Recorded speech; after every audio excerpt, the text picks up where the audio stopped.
आज हम लोग एक न्यू सीरीज को शुरू करने वाले हैं। इस वीडियो में अच्छा रिस्पांस मिला तो इस सीरीज का आगे का पार्ट आएगा। तो इस कहानी को शुरू करते हैं। कहानी की शुरुआत में हम लोग एक लड़के को देखते हैं जो आसमान की तरफ देखते हुए कहता है, उस दिन पहली बार मैंने गॉडेसेस को देखा, हीरोइक बेयरिंग के साथ, खतरनाक और ब्यूटीफुल। उनकी लेग्स और फाइटिंग स्पिरिट बहुत ज्यादा ही डेडली थी। वो गॉडेसेस डीमंस के साथ फाइट कर रही होती हैं। तभी उन सभी के ऊपर डीमन क्रॉप फायर से अटैक करता है। एक फ्लेम सीधा जाकर एक गॉडेस को हिट करता है जिससे उसका पूरा बॉडी जल के खाक हो जाता है, जो देखकर दूसरी गॉडेस शॉक हो जाती है। तभी उसके ऊपर एक स्केलेटन हेड आकर अटैक करता है जिसको वो डॉज करके थोड़ा पीछे जाकर तुरंत फ्लोइंग शैडो और विंड टैलिस्मन यूज करके वहां से भाग जाती है। तब हम देखते हैं उस लड़के को। ये इस सीरीज का हीरो है, इसका नाम है यान। वो इस फाइट को एक कोने से छुप के देखते हुए कहता है, डैम इट, क्या गॉडेसेस को भी प्रॉपर्ली देख नहीं सकता? मेरा पहला प्यार तो शुरू होने से पहले ही खत्म हो गया। जब इमॉर्टल्स एक साथ टकराते हैं तब हमेशा मॉर्टल्स ही सफर करते हैं, इवन मेरे जैसा हैंडसम मॉर्टल भी। अगर मेरे दोस्त दाफू शू के लिए एंटीडोट हर्ब नहीं ढूंढ रहा होता तो मैं कभी भी इस ग्रेट ड्रैगन माउंटेन पर नहीं आता। फिर वो शांत होकर कहता है, मेरा नाम यान है। मैं पहले अर्थ में एक डिलीवरी बॉय का काम करता था, लेकिन हमेशा ओवर टाइम करते करते एक एक्सीडेंट में मेरी मौत हो गई और मैं 3 साल पहले इस वर्ल्ड में रिकर्नेटेड हुआ हूँ। लेकिन उसी वक्त हम देखते हैं उसके पीछे 2 मॉन्स्टर आपस में फाइट कर रहे होते हैं, जो देखकर एमसी वहां से जाते हुए मन में कहता है, बस मुझे कोई नोटिस मत करो, क्योंकि हर एमसी के जैसा मेरे पास न कोई चीट है, न कोई सिस्टम, न ही कल्टीवेशन का टैलेंट। तभी उसके ऊपर स्पाइडर मॉन्स्टर अटैक कर देता है जिसको वो डरते हुए डॉज कर लेता है और वो कहता है, इस वर्ल्ड में मुझे एक ओल्ड मैन ने अडॉप्ट किया जो एक मेडिसिन शॉप चलाता था, इसलिए मैं उसके साथ जंगलों में जाकर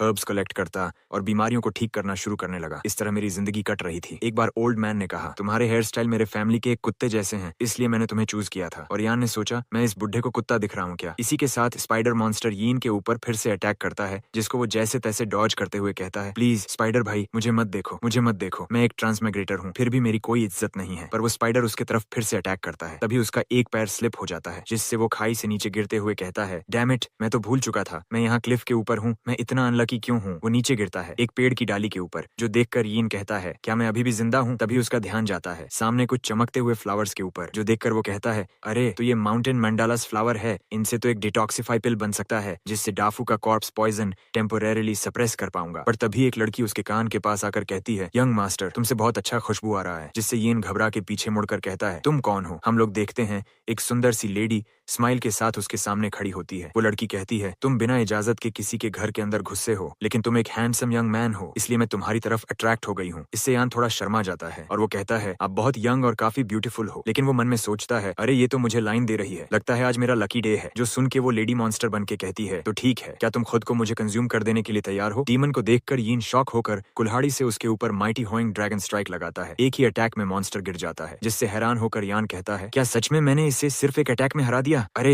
ये तो सच में कितना वीक मॉन्स्टर है। जो सुन के वो डीमन मॉन्स्टर गुस्से में चिल्लाते हुए कहती है, मॉर्टल, मैं वीक नहीं हूँ, मैं बेसिक लो लेवल मॉन्स्टर हूँ, लेकिन इस बार मैं तुझे जरूर खा जाऊंगी। इस बार यीन का कॉन्फिडेंस हिलता नहीं है। पर तभी हेवनली डीमन स्लॉटर ब्लास्ट हवा में से आकर सीधा मॉन्स्टर के बॉडी के ऊपर पड़ता है, जिससे उसका पूरा शरीर जल जाता है। जिस अटैक से यान दूर जाते हुए कहता है, असल में यहाँ क्या हो रहा है? फिर हम देखते हैं एक और डीमन को जो हवा में फ्लोट करते हुए कहता है, चुआंग, अगर तू बाहर नहीं आया तो मैं पूरे फॉरेस्ट को डिस्ट्रॉय कर दूंगा। इसके बाद हम यीन को देखते हैं जिसका शरीर ब्लास्ट से जल रहा है। वो देखकर वो कहता है, क्या मैं सेकंड लाइफ भी इस तरह से मरने वाला हूँ? फिर वो मॉन्स्टर लेडी जलते हुए कहती है, अरे इमॉर्टल कॉर्प्स फायर है, मैं इस अटैक में कैसे फंस गई? इसके बाद हम देखते हैं यान की आंखों से आंसू गिरते हैं और वो मन में कहता है, मैं इतना अनलकी क्यों हूँ? मैं सच में एक कचरा ट्रांसमिग्रेटर हूँ। पर तभी एक सिस्टम की वॉइस सुनाई देती है, होस्ट डिटेक्टेड, होस्ट का लाइफ डेंजर में है, इसलिए मिलेनियल कल्टीवेशन सिस्टम एक्टिवेट हो चुका है। जिससे यान चौंकते हुए कहता है, क्या सिस्टम? सच में? तभी एक ग्लोइंग फिगर सामने आके कहती है, डियर होस्ट, मैं तुम्हारा सिस्टम एडमिनिस्ट्रेटर हूँ, तुम मुझे 99 बोल सकते हो। सिस्टम लड़की यान का प्रोफाइल खोल के कहती है, अभी तुम ब्लड नेचुरल के इनिशियल स्टेज में हो और ये सिस्टम तुम्हें 999 बिलियन ईयर्स का कल्टीवेशन देगा। जो सुन के यान शॉक्ड होकर कहता है, इस सिस्टम के अंदर 999 बिलियन ईयर्स का कल्टीवेशन स्टोर्ड है,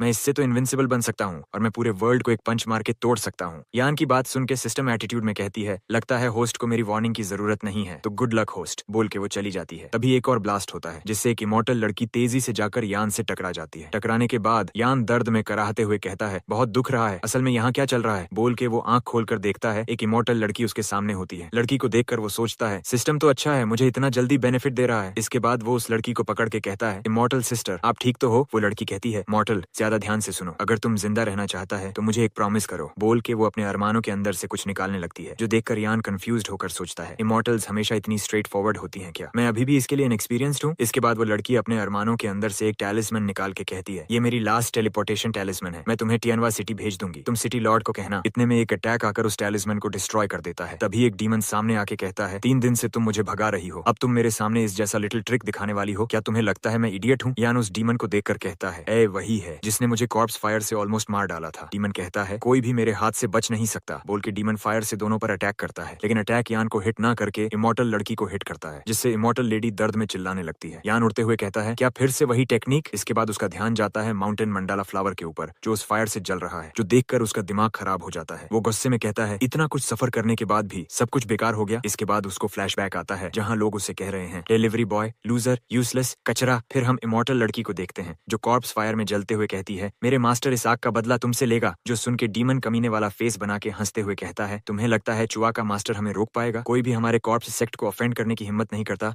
आज कोई भी तुम्हें मेरे हाथों से बचा नहीं सकता, बोल के वो इमॉर्टल लेडी की तरफ हाथ बढ़ाने लगता है। लेकिन उसी वक्त येन गुस्से में खड़ा होकर कहता है, फॉरेस्ट को जलाने वाला तू ही था क्या? डीमन यान की तरफ देखकर कहता है, तू एक मॉर्टल कीड़े, क्या तू मरना चाहता है? ये सुन के येन एक स्माइल के साथ कहता है, क्या तुम मुझे चींटी समझते हो? मैं भी देखता हूँ तुम कब तक ऐसे हंसते रहोगे, तो देख अब सिस्टम अनसील। तभी उसके अंदर से 999 बिलियन ईयर्स का कल्टीवेशन पावर अनलीश होने लगता है, जिससे पूरा आसमान और चारों तरफ ऑरा बिखर जाता है। यान से निकलते हुए इस मॉन्स्टर ऑरा को देखकर डीमन और इमॉर्टल का बॉडी जम जाता है। डीमन कहता है, ये कितना टेरिफाइंग प्रेशर है, मुझे तो लगा था ये कोई ऑर्डिनरी मॉर्टल है। इमॉर्टल लेडी भी शॉक होकर कहती है, अरे ये तो एक नॉर्मल मॉर्टल था, अब सडनली इतना पावरफुल कैसे हो गया? यान गुस्से में डीमन की तरफ जाते हुए कहता है, तुम लोग सोचते हो कल्टीवेटर्स सब कुछ कर सकते हैं, लोगों की जिंदगी की कोई वैल्यू नहीं है, लेकिन तुम भूल गए मॉर्टल्स को भी गुस्सा आ सकता है। यान को देखकर डीमन डरते हुए कहता है, मैं 3 वाइटल स्प्रिंग्स कल्टीवेट कर चुका हूँ, मैं सिर्फ गोल्डन कोर के एक कदम दूर हूँ, बस तुम्हारे मामूली अटैक से मुझे कुछ नहीं होगा। भाई का चड्डी फट रहा है, लेकिन एटीट्यूड टॉप है। यान उसके सभी बातों को इग्नोर करके बहुत तेजी से उसके पास आकर एक खतरनाक अटैक करता है, जिससे डीमन मुंह से बहुत सारा बिमल थूक देता है और कहता है, क्या सच में कोई मॉर्टल का अटैक इतना पावरफुल हो सकता है? यान अटैक करके इमॉर्टल लेडी की तरफ मुड़कर कहता है, इसे फील करो, ये मॉर्टल्स का गुस्सा है। मॉर्टल लड़की यान का पावर देखकर चौंकते हुए कहती है, इस मॉर्टल ने सच में स्टोन ड्रैगन को हरा दिया है। स्टोन ड्रैगन सुनकर कंफ्यूज मत होना,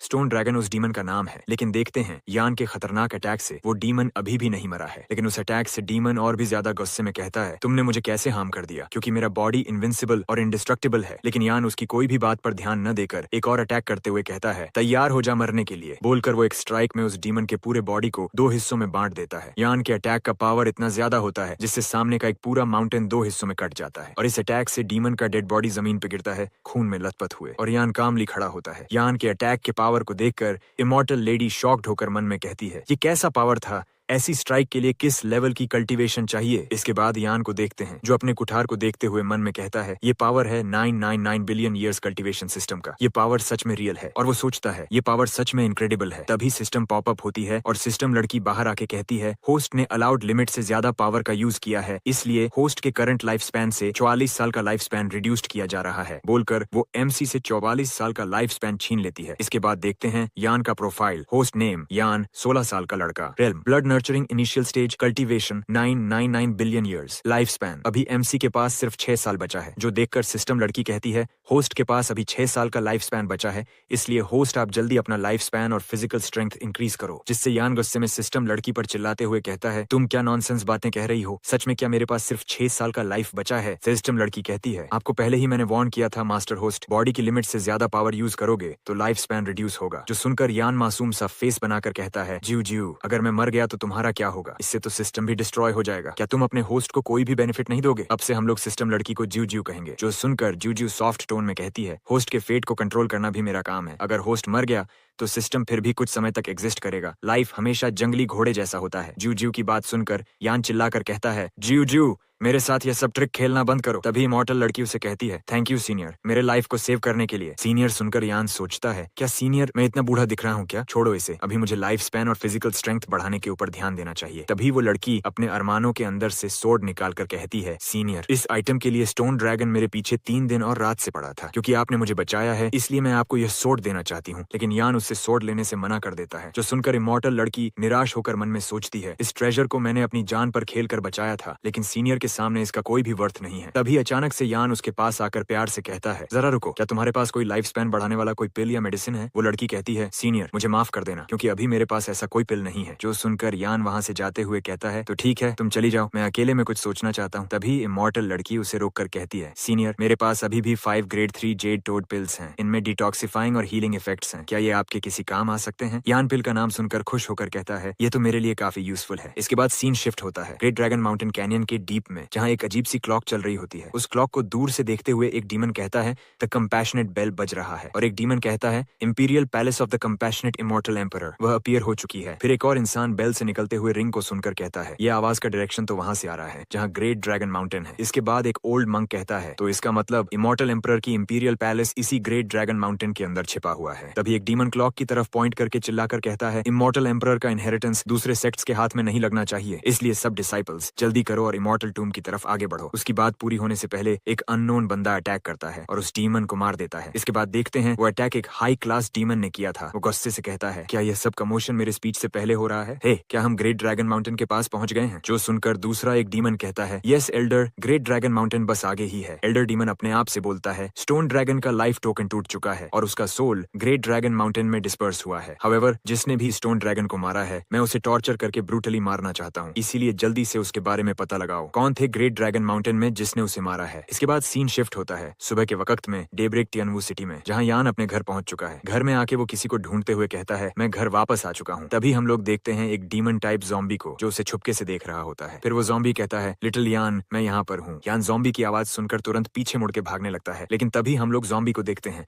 जो यान के ऊपर जंगली जानवर की तरह अटैक करते हुए कहता है, यान मुझसे दूर मत जाओ, मैं बहुत ज्यादा भूखा हूँ। लेकिन तभी कोई यान के सामने आता है और कहता है, जल्दी यहाँ से हट जा, बोल के वो आदमी ज़ॉम्बी के ऊपर एक किक मार के उसे जमीन में घुसा देता है। यान उस आदमी को देखता है और कहता है, अंकल शू, आप यहाँ क्यों आए हो? तभी अंकल शू चिल्ला के येन से कहता है, डाइफू अभी ज़ॉम्बी बनने वाला है, उसे तुम्हें काटने मत देना। फिर डाइफू बड़ा सा मुंह खोल के येन पर अटैक करता है, लेकिन येन तुरंत दवाई निकाल के डाइफू के मुंह में डाल देता है और चिल्ला के कहता है, डाइफू उठ जा भाई, जल्दी से ये दवाई ले ले। जैसे ही वो दवाई डाइफू के मुंह के अंदर जाती है, तभी एक जबरदस्त एक्सप्लोजन होता है। एक्सप्लोजन को देखकर येन कहता है, ज़ॉम्बी पॉइजन डिस्पर्स हो रहा है। इसके कुछ समय बाद जब धूल हटती है, तब दिखता है कि डाइफू ज़ॉम्बी पॉइजन से ठीक हो चुका है, लेकिन धमाके से उसके कपड़े फट चुके हैं। इसके बाद डाइफू कंफ्यूज्ड होकर कहता है, ये कहाँ हूँ मैं? मुझे याद है मुझे किसी ओल्ड ज़ॉम्बी ने काट लिया था। तभी येन कहता है, तुझे ज़ॉम्बी ने काट लिया था, लेकिन लकीली मुझे टाइम पे जेड टोड पिल मिल गया, वरना तू अभी तक पूरा ज़ॉम्बी बन चुका होता। ये सब सुनकर डाइफू रोते हुए कहता है, तुमने सिर्फ मेरे लिए जेड टोड पिल यूज कर दिया, भाई तू तो सच में अमीर निकला, बोल के वो रोते हुए येन को गले लगाने आता है। लेकिन येन उसे फेस के ऊपर किक मार के कहता है, अरे ओए, ये क्या कर रहा है? नंगा होके मेरे पास मत आ, भाग जा यहाँ से। तभी सिस्टम की आवाज आती है, जो सुन के येन सोचता है, अब ये सिस्टम प्रॉम्प्ट क्या है? सिस्टम बोलती है, होस्ट, ये सिस्टम का नया फंक्शन है, जैसे ही तुम्हारे पास कोई कल्टीवेटर होगा, सिस्टम उसका स्टेटस ऑटो स्कैन करके तुम्हें दिखा देगा। फिर जीजू स्केरी फेस बना के कहती है, चाहो तो मैं इस फंक्शन को डिसेबल भी कर सकती हूँ होस्ट मास्टर। येन कहता है, मैं इसे डिसेबल क्यों करूंगा, ये तो एक डिवाइन टेक्निक जैसा है। अब मैं अंकल शू का कल्टीवेशन लेवल भी देख सकता हूँ, बोल के वो सिस्टम में अंकल शू का स्टेटस देखता है, जहाँ वो देखता है उसका अंकल का कल्टीवेशन नेसेंट सोल स्टेज पर है। उसका अंकल का कल्टीवेशन देखकर वो मन में कहता है, मुझे तो लगा था ये लोग मेरे जैसे नॉर्मल इंसान हैं, पर ये तो छुपे रुस्तम निकले। लेकिन कोई बात नहीं, अल्टीमेट किंग तो मैं ही बनने वाला हूँ, जो आखिर में सबसे ज्यादा फ्लेक्स करेगा। इतना सब ख्याली पुलाव मन में सोच के सिस्टम और येन दोनों मन ही मन जोर जोर से हंसने लगते हैं। इसके बाद सीन शिफ्ट होता है, कुछ लोग एक कैरेज को ले जा रहे होते हैं और अंदर एक मोटी सी बुढ़िया बैठी होती है, जिसका नाम है रॉन्ग ग्रैनी, एक मैच मेकर जो स्लेव ट्रेडर है। कुछ लोग इस बुढ़िया को देखकर कहते हैं, देखो यहाँ स्लेव ट्रेडर ग्रैनी आई है। येन भी उसे देखकर कहता है, ये यहाँ पे क्यों आ रही है? डाइफू कहता है, क्या तू उसी सीट पे बैठी हुई औरत की बात कर रहा है? भाई तेरा टेस्ट तो बहुत हैवी है। जिन्हें ये जोक समझ आया कमेंट कर देना। इसके बाद ग्रैनी स्लेव्स को दिखा के कहती हैं, तुम्हारे फादर ने कहा था कि तुम्हें अगर कोई चूज कर लेता है तो मैं तुम्हें छोड़ दूं, और इसलिए आज एक नई बैच आई है, देखो किसी को उसमें से कोई पसंद आया तो वो ले जा सकता है। तभी येन कुछ देख के चिल्ला के कहता है, रॉन्ग ग्रैनी, मैं पहले चूज करना चाहता हूँ, मुझे लड़की नहीं चाहिए, न मुझे शादी करनी है, न अभी मेरा कोई बच्चे पालने का मूड है। जो सुन के ग्रैनी कहती है, मेरे सामने इनोसेंट बनने का प्रिटेंड मत करो, मैंने सुना है तुम्हारे तकिए के नीचे कुछ मजेदार चीज छुपा हुआ है। ग्रैनी ने डबल मीनिंग गेम खेल दिया है। ग्रैनी की बात सुन के डाइफू येन को उंगली करते हुए बोलता है, क्या रखा है भाई तकिए के नीचे? जो सुन के येन ऐसे घबरा जाता है जैसे किसी ने तुम्हारी क्रोम हिस्ट्री देख ली हो। फिर येन घबराते हुए कहता कहता है कुछ नहीं, तकिए के नीचे कुछ नहीं है। तभी वो स्लेव्स के पास जाकर उन्हें देखते हुए मन में सोचता है ये नहीं, वो भी नहीं, बस ये वही है बोल के वो उस लड़की के पास जाकर कहता है मेरा नाम येन है, तुम्हारा नाम क्या है? मुझे अपनी फार्मेसी के लिए एक असिस्टेंट चाहिए, क्या तुम मेरी मेडिसिन गर्ल बनोगी? वो लड़की येन के कपड़े पकड़ के कहती है मैं हूँ झोंगलिंगर, मैं सब कुछ कर सकती हूँ, प्लीज मुझे ले लो। हम लोग देखते हैं उसके हाथ के ऊपर गहरा घाव का निशान है। येन उसकी बात सुन के उसे ले जाने के लिए मान जाता है। पीछे से ये सब कुछ डाइफू और अंकल शू देख रहे होते हैं। फिर डाइफू कहता है देख के लगता है येन को छोटी लड़कियां पसंद हैं, अभी तो कह रहा था मुझे कोई लड़की नहीं चाहिए और उसे देखो जरा, उस लड़की के ऊपर झुक चुका है। फिर ग्रैनी हंसते हुए कहती है तो डाइफू और अंकल शू तुम दोनों के लिए भी एक पार्टनर ढूंढ दूं क्या? मेरे जैसी सुंदर कोई? जो सुन के दोनों जोर से चिल्ला के कहते हैं नहीं नहीं, हमें लड़की के ऊपर कोई भी इंटरेस्ट नहीं है। इसके बाद हम देखते हैं येन को जो झोंगलिंगर का स्टेटस चेक करते हुए मन में कहता है झोंगलिंगर द डेस्टिन्ड डॉटर है जिसे हेवंस ने चूज किया है और इसके पास इनेट एम्परर्स फिजिक है जिससे इसका पोटेंशियल का कोई भी लिमिटेशन नहीं है और सिस्टम भी कंफर्म करता है झोंगलिंगर the destined daughter innate emperor's physique है जो अभी भी अवेकेंड नहीं हुआ है। इससे येन के फेस पर स्माइल आ जाती है और वो सोचता है वाओ, मैंने तो एक गोल्ड माइन को ढूंढ लिया। इसके बाद सीन शिफ्ट होता है। हम देखते हैं डालोंग माउंटेन का स्प्लिट माउंटेन रेंज जहाँ येन ने स्टोन ड्रैगन को मारा था। उस जगह में येन के अटैक के कारण एक गड्ढा बन चुका है। उस जगह में बहुत सारे डीमंस इकट्ठा होने लगते हैं और एक एल्डर डीमन किसी आदमी का ब्लड पी रहा होता है। एक डीमन कहता है ये तो स्टोन ड्रैगन के एशेज हैं। दूसरा डीमन बोलता है स्टोन ड्रैगन एल्डर शी का एक लौता बेटा था और किसी ने एक ही अटैक में उसका पूरा बॉडी राख बना दिया। तभी वो एल्डर डीमन कोई टेक्निक एक्टिवेट करते हुए कहता है secret technique blood line tracing. तभी एक रेड लाइट निकलकर किसी और दिशा में जाने लगती है जो देखकर वो मुस्कुरा के कहता है ये तियानवू सिटी की ओर पॉइंट कर रहा है जिसने मेरे बेटे को मारा है। मैं तुझे दिखाता हूँ असली डर क्या होता है। दूसरी तरफ हम देखते हैं तियानवू सिटी में येन के मेडिसिन हॉल के अंदर जहाँ येन सोफा पे चिल कर रहा होता है। उसी वक्त लिंगर उसके लिए चाय लेकर आती है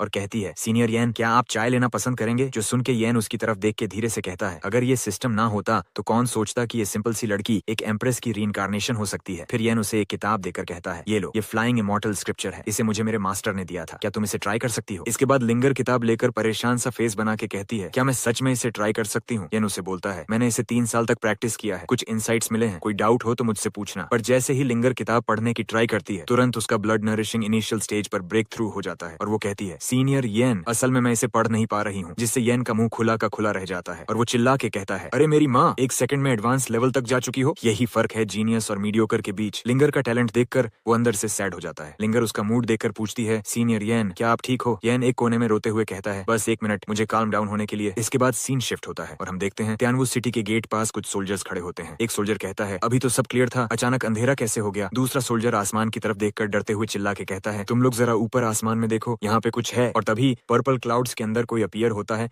और वो फिगर सभी सोल्जर्स के ऊपर अटैक कर देता है जिससे कुछ सोल्जर्स बर्न हो जाते हैं और जो सोल्जर बच जाते हैं वो भागते हुए चिल्ला के कहता है ये तो ज़ॉम्बी सेक्ट का कॉर्प्स फायर है, यहाँ पे कितने सारे ज़ॉम्बी सेक्ट के मेंबर्स हैं, जल्दी भागो। ऊपर से एल्डर डेमन सिटी पे बार बार अटैक कर रहा होता है और वो कहता है जिसने मेरे बेटे को मारा मैं जानता हूँ तू इसी शहर में छुपा है, इसलिए आज मैं पूरा तियानवू सिटी को स्लॉटर करूंगा और अपने बेटे की कब्र पे तुम सबका नाम लिखूंगा। इस बीच हम देखते हैं येन को जो रिलैक्स पोजीशन में सिस्टम ओपन करता है और कहता है ये कॉर्प्स सेक्ट वाले तो कभी चैन से रहने ही नहीं देते, शायद अब मुझे अपनी थोड़ी सी लाइफ स्पैन सैक्रिफाइस करनी पड़ेगा। इसके बाद देखते हैं डीमंस के अटैक की वजह से तियानवू सिटी के सब लोग डर के मारे भाग रहे होते हैं और लोग चीख रहे हैं, रो रहे हैं और एल्डर डेमन हंस रहा होता है और इन सभी से एल्डर डेमन खुश होकर चिल्लाकर कहता है पूरा तियानवू सिटी बनेगा मेरे बेटे का कब्र, आज कोई नहीं बचेगा। उसी वक्त येन अपने मेडिसिन हॉल के अंदर झोंगलिंगर को कल्टीवेशन सिखाते हुए मन में कहता है बाहर जो लोग हैं वो कुछ ज्यादा ही स्ट्रॉन्ग लग रहे हैं, मेरे पास सिस्टम का सपोर्ट है पर हर बार जब भी सिस्टम यूज करता हूँ मेरा लाइफ स्पैन कम हो जाता है, मुझे अपने पावर्स को प्रॉपर्ली कंट्रोल करना सीखना होगा। अगर अल्टीमेट मूव फिर से यूज किया तो इस बार मैं सीधा मर जाऊंगा। तभी येन थोड़ा दिमाग लगाकर सोचता है क्या होगा अगर मैं अपने कल्टीवेशन को अपने हाथों और पैरों में डिस्ट्रीब्यूट करूं। इसके बाद वो जैसे ही इसे ट्राई करता है वैसे ही वो कुछ देखकर हैरान होकर कहता है ये क्या हो गया, क्या मैंने सिर्फ हाथ हिलाकर स्पेस फाड़ दिया? फिर वो आंखों में पावर इन्फ्यूज करके देखता है और जैसे वो ऐसा करता है येन चौंकते हुए कहता है अरे भाई मैं हजारों माइल्स तक देख सकता हूँ, स्काई के पार तक। और तभी वो झोंगलिंगर की तरफ देखते हुए कहता है जरा रुको, क्या ये डिवाइन आई किसी के आर पार देख सकता है? लेकिन वो आर पार तो छोड़ के कुछ और देख लेता है। येन डिवाइन आई से देखता है लिंगर लेटी हुई कहती है ये कल्टीवेशन पॉस्चर काफी टफ है और येन इस जन्नत को देखकर नाक से खून निकाल देता है और वो कहता है ये तो डिवाइन आई के कमाल का बेनिफिट्स है। येन को ऐसे देखकर लिंगर कहती है ब्रदर येन आपको अचानक से नोज ब्लीडिंग कैसे आ गया? इसके कुछ टाइम के बाद देखते हैं येन लिंगर के अंदर कल्टीवेशन पावर डालते हुए बोलता है मैं ठीक हूँ लेकिन लिंगर तुम हिलना मत। लिंगर कहती है क्या मैं कुछ गलत कर रही हूँ? फिर वो अजीब सा एक्सप्रेशन बनाकर कहती है मुझे अंदर कुछ वार्म सा फील हो रहा है। तभी येन उसके बॉडी के अंदर पावर डालते हुए सोचता है मैं अपनी कल्टीवेशन का एक छोटा हिस्सा लिंगर के मेरिडियंस में भेज रहा हूँ, इससे उसकी स्ट्रेंथ तेजी से बढ़ेगी। जाएगी। इस प्रोसेस में लिंगर अजीब तरीके से आवाज निकालने लगती है, जो सुनकर यन शर्माते हुए कहता है, लिंगर कंट्रोल में रहो, अगर इस तरीके का आवाज पड़ोसी ने सुन लिया तो प्रॉब्लम हो जाएगी। उसी वक्त तियानवू सिटी के गेट्स पर डीमन सिटीजन्स को मारकर उनका स्पिरिचुअल पावर अब्सॉर्ब कर रहे हैं। इसे देखकर एक सोल्जर चिल्लाकर कहता है, तियानवू के डिफेंडर, इन मॉन्स्टर्स को जलाकर राख कर दो। इस सोल्जर का नाम है पिंग फेई। ये तियानवू सिटी की गार्ड लीडर है। तभी वो एल्डर डीमन के ऊपर secret skill phoenix fire wind burning plains से अटैक करता है, जिससे एक फीनिक्स निकलकर डीमन एल्डर के ऊपर अटैक करता है। पर एल्डर डीमन को इससे कुछ असर नहीं होता, जो देखकर वो सोल्जर डीमन कहता है, मेरा नाम है पेंग फेई, इस सिटी के डिफेंस आर्मी का लीडर हूँ, क्या आप थोड़े टाइम के लिए रुक सकते हैं? फिर एल्डर डीमन कहता है, एक junior early nascent soul stage का कल्टीवेटर मुझे रोकेगा? मैं हूँ एल्डर शी, क्या तुम मेरे साथ कोई मजाक कर रहे हो? जो सुनकर सोल्जर उसे ग्रीटिंग करके कहता है, तो आप ही हो एल्डर शी, हमारे लॉर्ड चू इस वक्त तियानवू सिटी में नहीं है, आपको कुछ कहना है तो उनके आने तक रुकना होगा। सोल्जर की बात सुनकर एल्डर डीमन बहुत तेजी से उसके पीछे से आके उसके शरीर के आर पार अपना पंजा कर देता है, जिससे वो सोल्जर गुस्से में डीमन एल्डर को कहता है, तू कमीने डीमन, इसके लिए तुझे सिटी लॉर्ड बिल्कुल भी माफ नहीं करेगा। जो सुनकर डीमन एल्डर गुस्से में उसे मारते हुए कहता है, तुझे मारने के बाद मैं पूरा तियानवू सिटी को जमीन से मिटा दूंगा। तभी हम देखते हैं यन लिंगर के बॉडी के अंदर कल्टीवेशन पावर डालते हुए कहता है, कॉप्स सेक्ट का एल्डर शी, तुम मुझे ढूंढ रहे हो रिवेंज लेने के लिए, लेकिन तुम ये भूल जाओ। फिर वो लिंगर से कहता है, ये इस कल्टीवेशन का सबसे क्रूशियल पार्ट है, इसलिए डिस्ट्रैक्ट मत होना और मेरी एनर्जी से अपने एसेंस और मैरो को प्यूरिफाई करते रहो। लिंगर वैसे ही करते हुए कहती है, जी ब्रदर यन। फिर यन सीरियस होकर कहता है, चलो देखते हैं मेरे पावर के कितने लेयर्स तुम झेल पाते हो। इसके बाद सीन आता है एल्डर डीमन के ऊपर, जहाँ वो आसमान की तरफ देखकर कहता है, ये क्या ऑरा है? फिर वो येन के ऑरा को पहचान लेता है और वो कहता है, ये तो वही है जिसने मेरे बेटे को मारा था। तभी आसमान में से एक जायंट हाथ निकल कर आता है और एल्डर डीमन के ऊपर गिरता है, जिससे एल्डर डीमन घबरा कर कहता है, ये कौन सी टेक्निक है जो स्पेस को फाड़ रहा है? फिर वो येन को रिस्पेक्ट देते हुए कहता है, मैं कॉर्प्स सेक्ट का एल्डर डीमन हूँ, आप कोई ग्रेट कल्टीवेटर हो क्या? प्लीज मुझे माफ कर दो और इस मैटर को पीसफुली सेटल कर लेते हैं। ये सभी को येन अपने सिस्टम से देख रहा होता है, जो सुनकर येन हंसते हुए कहता है, मैटर को पीसफुली सेटल कर लेते हैं? तुम जैसे कॉर्प्स सेक्ट वाले मेरे नाखून के बराबर भी नहीं हो, तुम लोग मुझे मारने के लिए आए, अब मुझसे नेगोशिएशन कर रहे हो क्या? यहाँ कोई कॉमेडी शो चल रहा है? बोल के वो एल्डर डीमन को मिडिल फिंगर दिखाकर कहता है, तुम्हारा कॉर्प्स सेक्ट मेरे सामने इसकी भी औकात नहीं रखता। तभी येन अपने उस जायंट हाथ से डीमन एल्डर को 2 उंगली से उठाकर मसल देता है, जिससे एल्डर मुंह से बिमल थूक देता है। फिर भी वो हार न मानते हुए स्ट्रगल करते हुए कहता है, मैं अंत तक लड़ता रहूंगा जब तक मैं मर नहीं जाता। जो सुनकर येन स्केरी फेस बनाकर कहता है, हमेशा तुम जैसे बेवकूफों से डिसअपॉइंटमेंट ही मिलता है। फिर येन एल्डर डीमन को मच्छर की तरह कुचल कर मार देता है और कहता है, तुम्हारे जैसा डिवाइन ट्रांसफॉर्मेशन का कल्टीवेटर मेरे हाथ के सामने कुछ नहीं है। तभी सिस्टम लड़की जीव जीव आके येन का लाइफ स्पैन निकाल कर कहती है, होस्ट ने डिवाइन ट्रांसफॉर्मेशन स्टेज के पावर को यूज किया है, इसलिए उसका लाइफ स्पैन 5 साल कम हो चुका है और अब होस्ट के पास आगे जीने के लिए सिर्फ 1 साल बचा है। जिससे यान हैरान होकर जुरू के ऊपर चिल्लाकर कहता है, क्या तुमने 5 साल का लाइफ स्पैन काट लिया? मैंने तो अभी ही अपने पावर रिस्ट्रेन किया था। जो सुन के जुरू कुछ लिखते हुए कहती है, ये सिस्टम तुम्हें scanning skills, divine site skills और उस छोटी लड़की के बोन मैरो को रिफाइन करने का टेक्निक भी देगी। और मैं ये तो बताना भूल ही गया था, हाथों से स्पेस फाड़ना, कल्टीवेटर्स को कुचल देना, ये सब करने से भी लाइफ स्पैन कंज्यूम होता है। उसके बाद सुन के ऑथर भी सिस्टम के बारे में लिखता है, सिस्टम सबसे बड़ी झूठ बोलने वाली लड़की है। फिर यान गुस्से में सिस्टम को उंगली दिखाकर कहता है, क्या बकवास स्कैम है ये? मैं तो तुम्हें अच्छी लड़की समझता था, लेकिन तुम तो एक धोखेबाज फ्रॉड करने वाली लड़की निकली। जो सुन के सिस्टम मोटी मोटी आंसू बहाकर कहती है,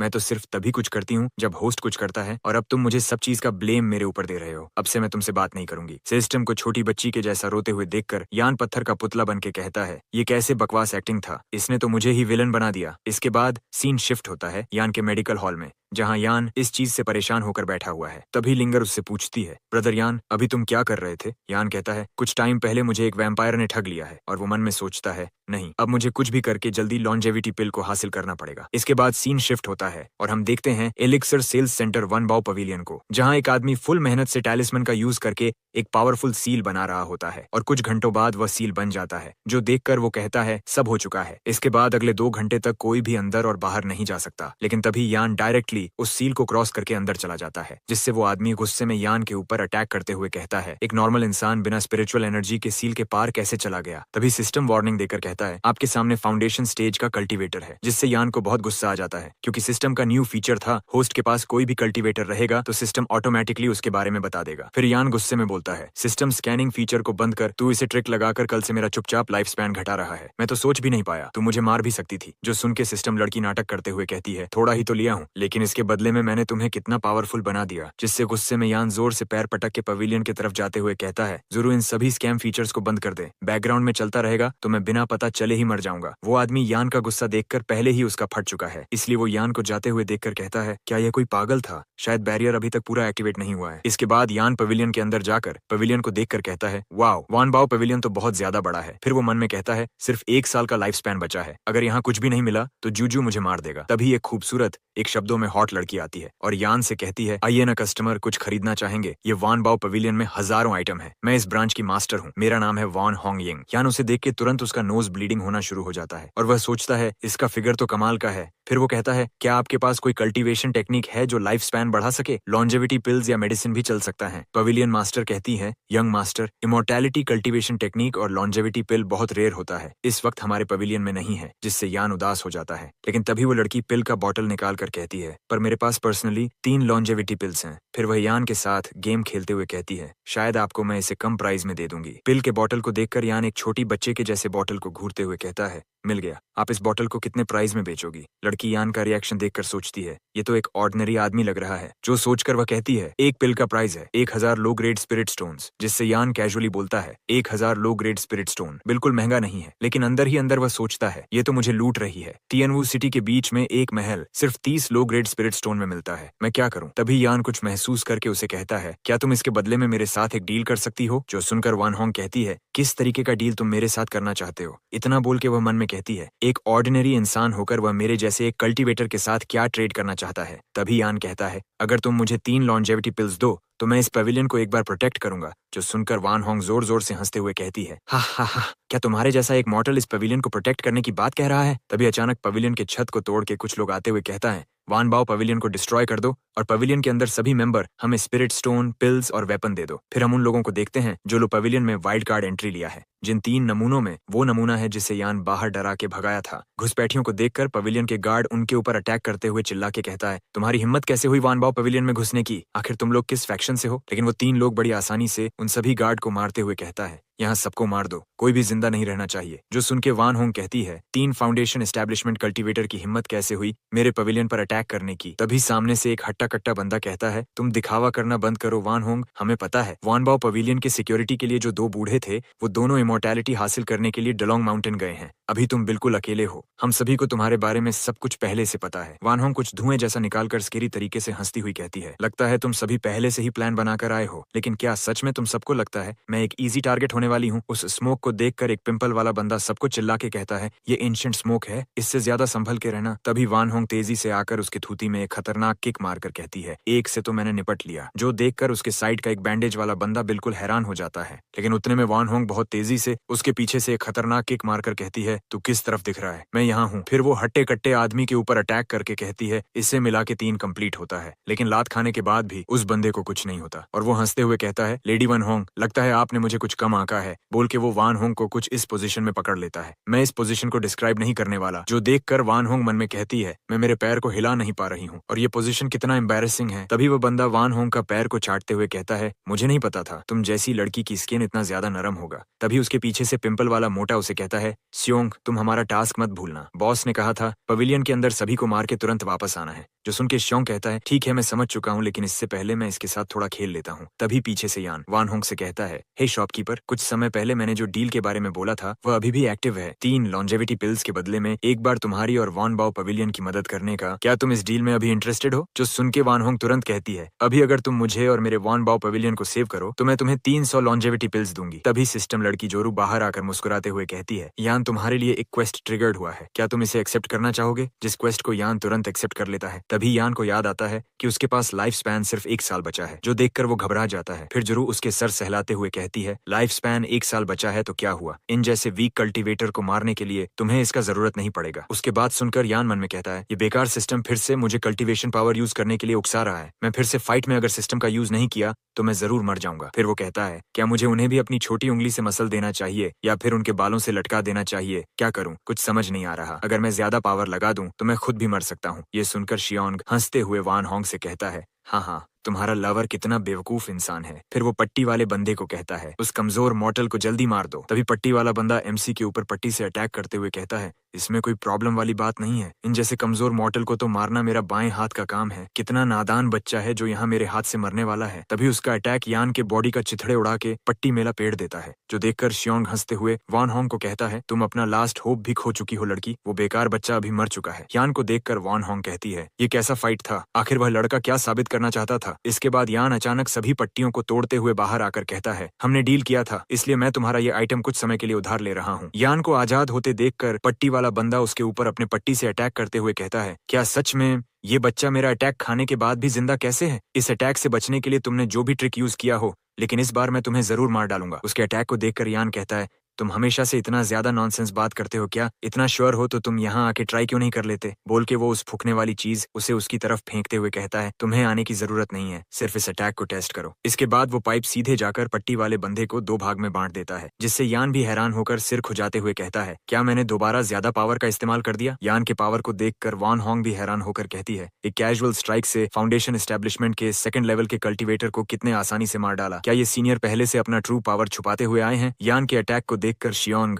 वान होंग को ढाल बनाकर यान को कहता है, अगर तुम मेरे तरफ एक कदम भी पास आए तो मैं इसके सिर को क्रश कर दूंगा। उसे देखकर यान अपने बॉडी से मॉन्स्टरस ऑरा निकालकर कहता है, क्या तुम्हें सच में लगता है तुम्हारे पास इतना एबिलिटी है कि तुम मुझे थ्रेटन कर सको? ये सच में कितना रिडिकुलस बात है। बोल के वो शियोंग के ऊपर अटैक करके उसके उस हाथ को उड़ा देता है जिससे वान होंग को पकड़ा हुआ था, और वो ऑरा फार्मिंग करते हुए कहता है, इस लाइफ में जिसने भी मेरा इंसल्ट किया है उन सभी को मौत से भी बड़ा सजा मिलेगा। बोल के वो उसके मुंह के अंदर पाइप घुसेड़ देता है, फिर उस पाइप से उसके पूरे बॉडी पर लगातार अटैक करके उसे आखिर में मार देता है, और उस पाइप को देखते हुए कहता है, मुझे इस पाइप को वापस दो, ये वॉन क्लैन की प्रॉपर्टी है, तुम जैसे घटिया इंसान इसे डिजर्व नहीं करते। आज के लिए इतना फाइट काफी होगा। तभी सिस्टम नोटिफिकेशन देता है, होस्ट ने 3 फाउंडेशन एस्टेब्लिशमेंट कल्टीवेटर को मारा है, इसलिए होस्ट का 2 मंथ का लाइफ स्पैन बढ़ चुका है। जिससे खुश होकर यान गाना गाते हुए कहता है, बुरा नहीं है, बुरा नहीं है, इस फाइट की वजह से मुझे फायदा ही फायदा मिला है। और दूसरी तरफ जुरू को फाइट के बावजूद कम लाइफ स्पैन मिला है, जिससे गुस्सा होकर वो मुंह फुलाते हुए कहती है, ऐसा ही चलता रहा तो मैं इस मंथ का टारगेट पूरा नहीं कर पाऊंगी। फिर यान उसके गाल खींचते हुए कहता है, मैं अपने कल्टीवेशन पावर कंट्रोल में रखने में कामयाब हो पाया हूँ, जिससे तुम इस बार मुझे ट्रिक करके एडवांटेज नहीं ले पाए। इसके बाद जुरू उसके हाथ से खुद को छुड़ाकर वहां से जाते हुए कहती है,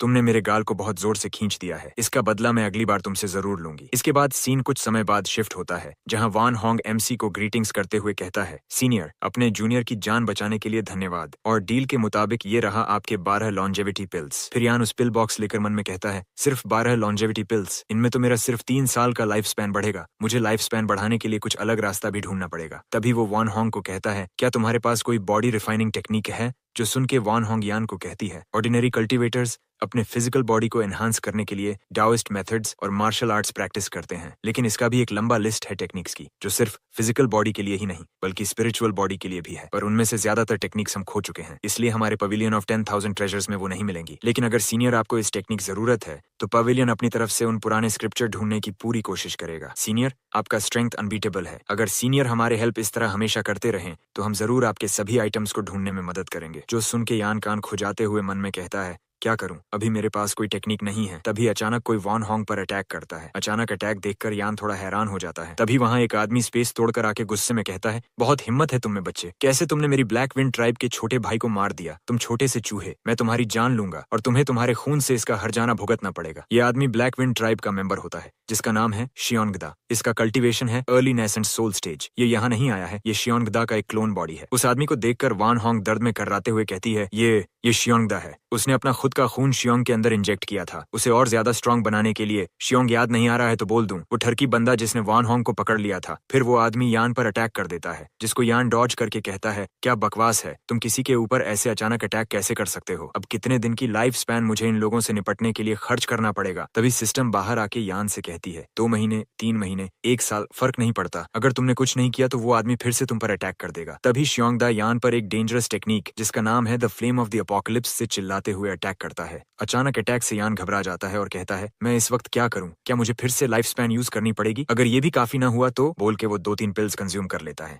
लेकिन इसका शियोंगदा पर कोई असर नहीं पड़ता। उल्टा वो और भी ज्यादा एक्साइटेड होकर हंसते हुए कहता है, तुम छोटे चूहे कितना ज्यादा क्यूट हो, तुम्हारे इस एरोगेंस के लिए तुम्हें टुकड़े टुकड़े कर दूंगा। अब यान भी फाइट के लिए रेडी हो जाता है और कुछ हैंड साइंस बनाकर उसे देखकर खतरनाक अटैक शियोंगदा के ऊपर करता है, जिससे शियोंगदा का क्लोन बॉडी डिस्ट्रॉय हो जाता है। और यान अपने अटैक को देखकर कहता है, ये फिर से बहुत ज्यादा स्ट्रांग हो गया, मैं इसे कंट्रोल नहीं कर पा रहा हूँ। इसके बाद हम यान का प्रोफाइल देखते हैं, जो कुछ खास नहीं होता, इसलिए मैं इसके बारे में कुछ नहीं बताने वाला। जो पढ़ना चाहता है वो पॉज करके पढ़ सकता है। फिर यन सबसे छुप छुप के वान बाओ पवेलियन के 10,000 ट्रेजरी के अंदर आता है। तभी उसके पीछे से वान होंग कहती है, लॉर्ड येन, मैं आपसे भीख मांगती हूँ कि आप मेरी सोल को क्लीन करने में मेरी मदद कीजिए। जो सुनकर येन उसे कहता है, आखिर मैं तुम्हारी मदद क्यों करूँ, इससे मुझे क्या फायदा होगा। फिर वान होंग उसे कहती है, आप नहीं जानते, पर मैं असल में वान फैमिली की एक डायरेक्ट डिसेंडेंट थी, लेकिन किसी ने एक दिन धोखे से मुझे फंसा के जहर दे दिया, जिससे मैं अपनी कल्टीवेशन खो दी और एक आउटकास्ट बन गई। अगर आप मेरी मदद करेंगे तो मैं आपकी मदद करूंगी। 10,000 ट्रेजर्स पेविलियन के अंदर से बेस्ट लॉन्जेविटी पिल्स हासिल करने में। उसकी बात सुनकर येन पहले तो शांत रहता है, फिर वो अचानक पीछे मुड़ के जाने लगता है। उसे जाता हुआ देखकर वान होंग घबराते हुए येन को कहती है, सीनियर, क्या आप मेरी मदद करना नहीं चाहते। जो सुन के येन पीछे मुड़ के उसे कहता है, तुम अपनी सोल को क्लीन करना चाहती हो तो जल्दी तुम मेरे साथ हॉल रूम के अंदर चलो। ये बात सुनकर वान होंग बहुत खुश हो जाती है और वो येन को हॉल रूम का रास्ता दिखाते हुए कहती है, इस तरफ सीनियर,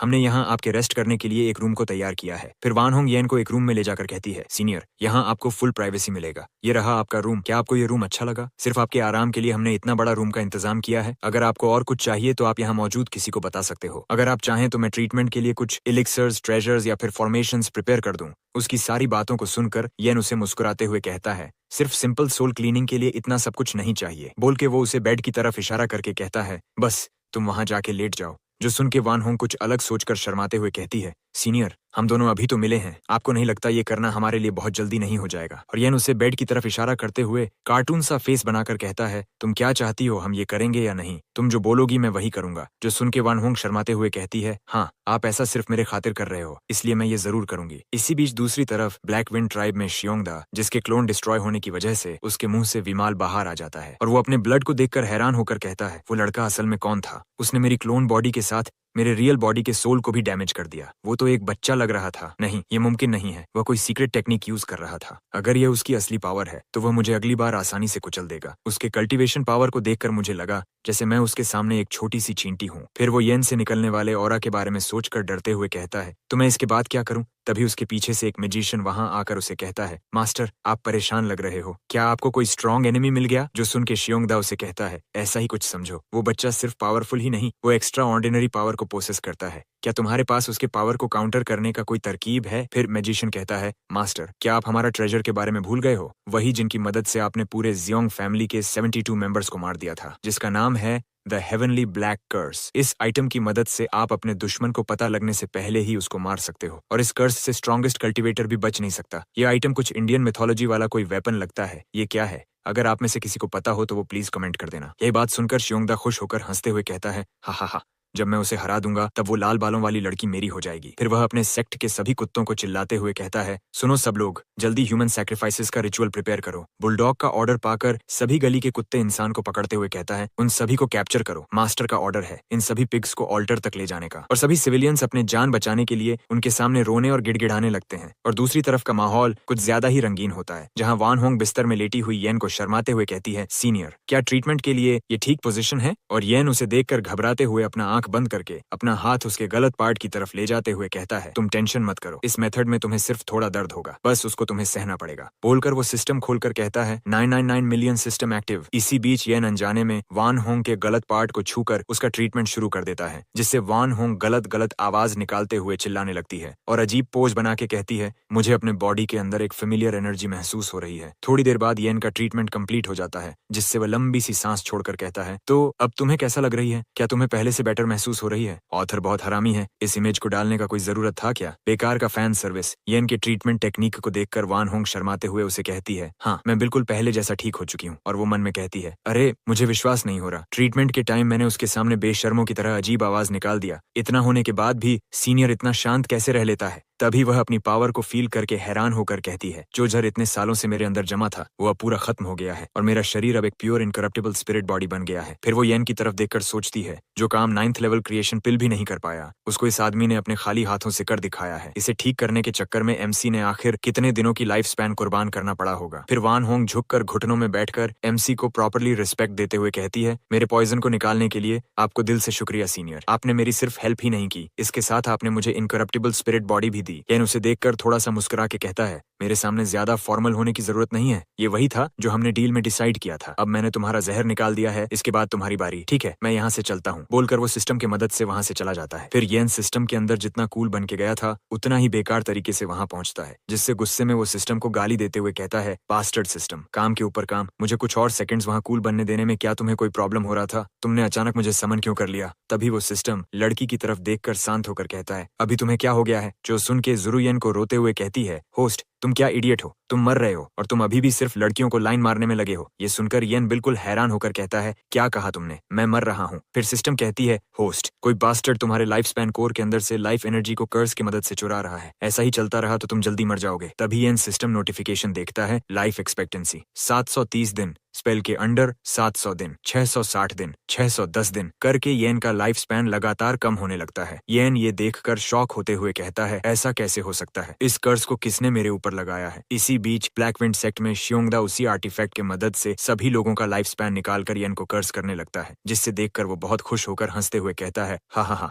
येन तुम अब धीरे धीरे मरने वाले हो और तुम्हें इसका कारण भी नहीं पता चलेगा। इसके लिए मैं सिर्फ एक बात बोलना चाहूंगा, इसे कोई एक 100 नंबर में कॉल करके अंदर डालो यार, खुला सांड की तरह घूम घूम के लोगों को मारता फिर रहा है। सिस्टम गुस्से में यान को कहती है, होस्ट यान, तुम कितने बड़े बेवकूफ हो, ये कर्स तुम्हें उस आदमी ने किया है जिसे तुम कुछ टाइम पहले हराया था। अगर तुम एक मॉर्टल होते तो तुम अभी तक मर चुके होते। इतने टाइम से मैं तुम्हारा लाइफ स्पैन बढ़ाते हुए आई हूँ, उसका हिम्मत कैसे हुआ? इतने महीनों से मैंने जो लाइफ स्पैन तुमसे थोड़े थोड़े चुरा के इकट्ठा किया था उसको मुझसे छीनने का, इसलिए उसके टुकड़े टुकड़े कर देना चाहिए। सिस्टम लड़की की ऐसी बात सुनकर यान थोड़ा सा डर जाता है। फिर वो सिस्टम से कहता है, हे इसे छोड़ो, तुम मुझे अब बताओ मेरे पास करंटली कितनी लाइफ स्पैन बची है? सिस्टम उसका जवाब देते हुए कहती है, ये कर्स तुम्हारी लाइफ स्पैन को 100 गुना तेजी से कंज्यूम कर रहा है। पहले तुम्हारे पास 2 साल का लाइफ स्पैन बचा था, अब तुम्हारे पास सिर्फ 1 हफ्ते का लाइफ स्पैन बचा हुआ है। 1 हफ्ता सुनकर यान शॉक होकर चिल्लाकर कहता है, क्या तुम सच बोल रही हो? मेरा पास सिर्फ 1 हफ्ते का लाइफ स्पैन बचा हुआ है? सिस्टम फिर उसे कहती है, बिल्कुल सही, तुम मरने वाले हो, जल्दी से कर्स तोड़ने का कोई तरीका सोचो। इस बार मैं तुम्हारी इसमें मदद करूंगी, क्योंकि जो भी हो हम दोनों एक ही साइड पर हैं। इतना बोलकर सिस्टम यान को डायमेंशन के बाहर फेंक देती है, जिससे यान जाकर सीधे वॉन होंग के बाथरूम के अंदर गिरता है। उसी वक्त वॉन होंग बाथरूम के अंदर नहा रही होती है, जिस वजह से वो कुछ भी कपड़े पहन के नहीं हुई है, जो देखकर यान घबरा कर कहता है, अरे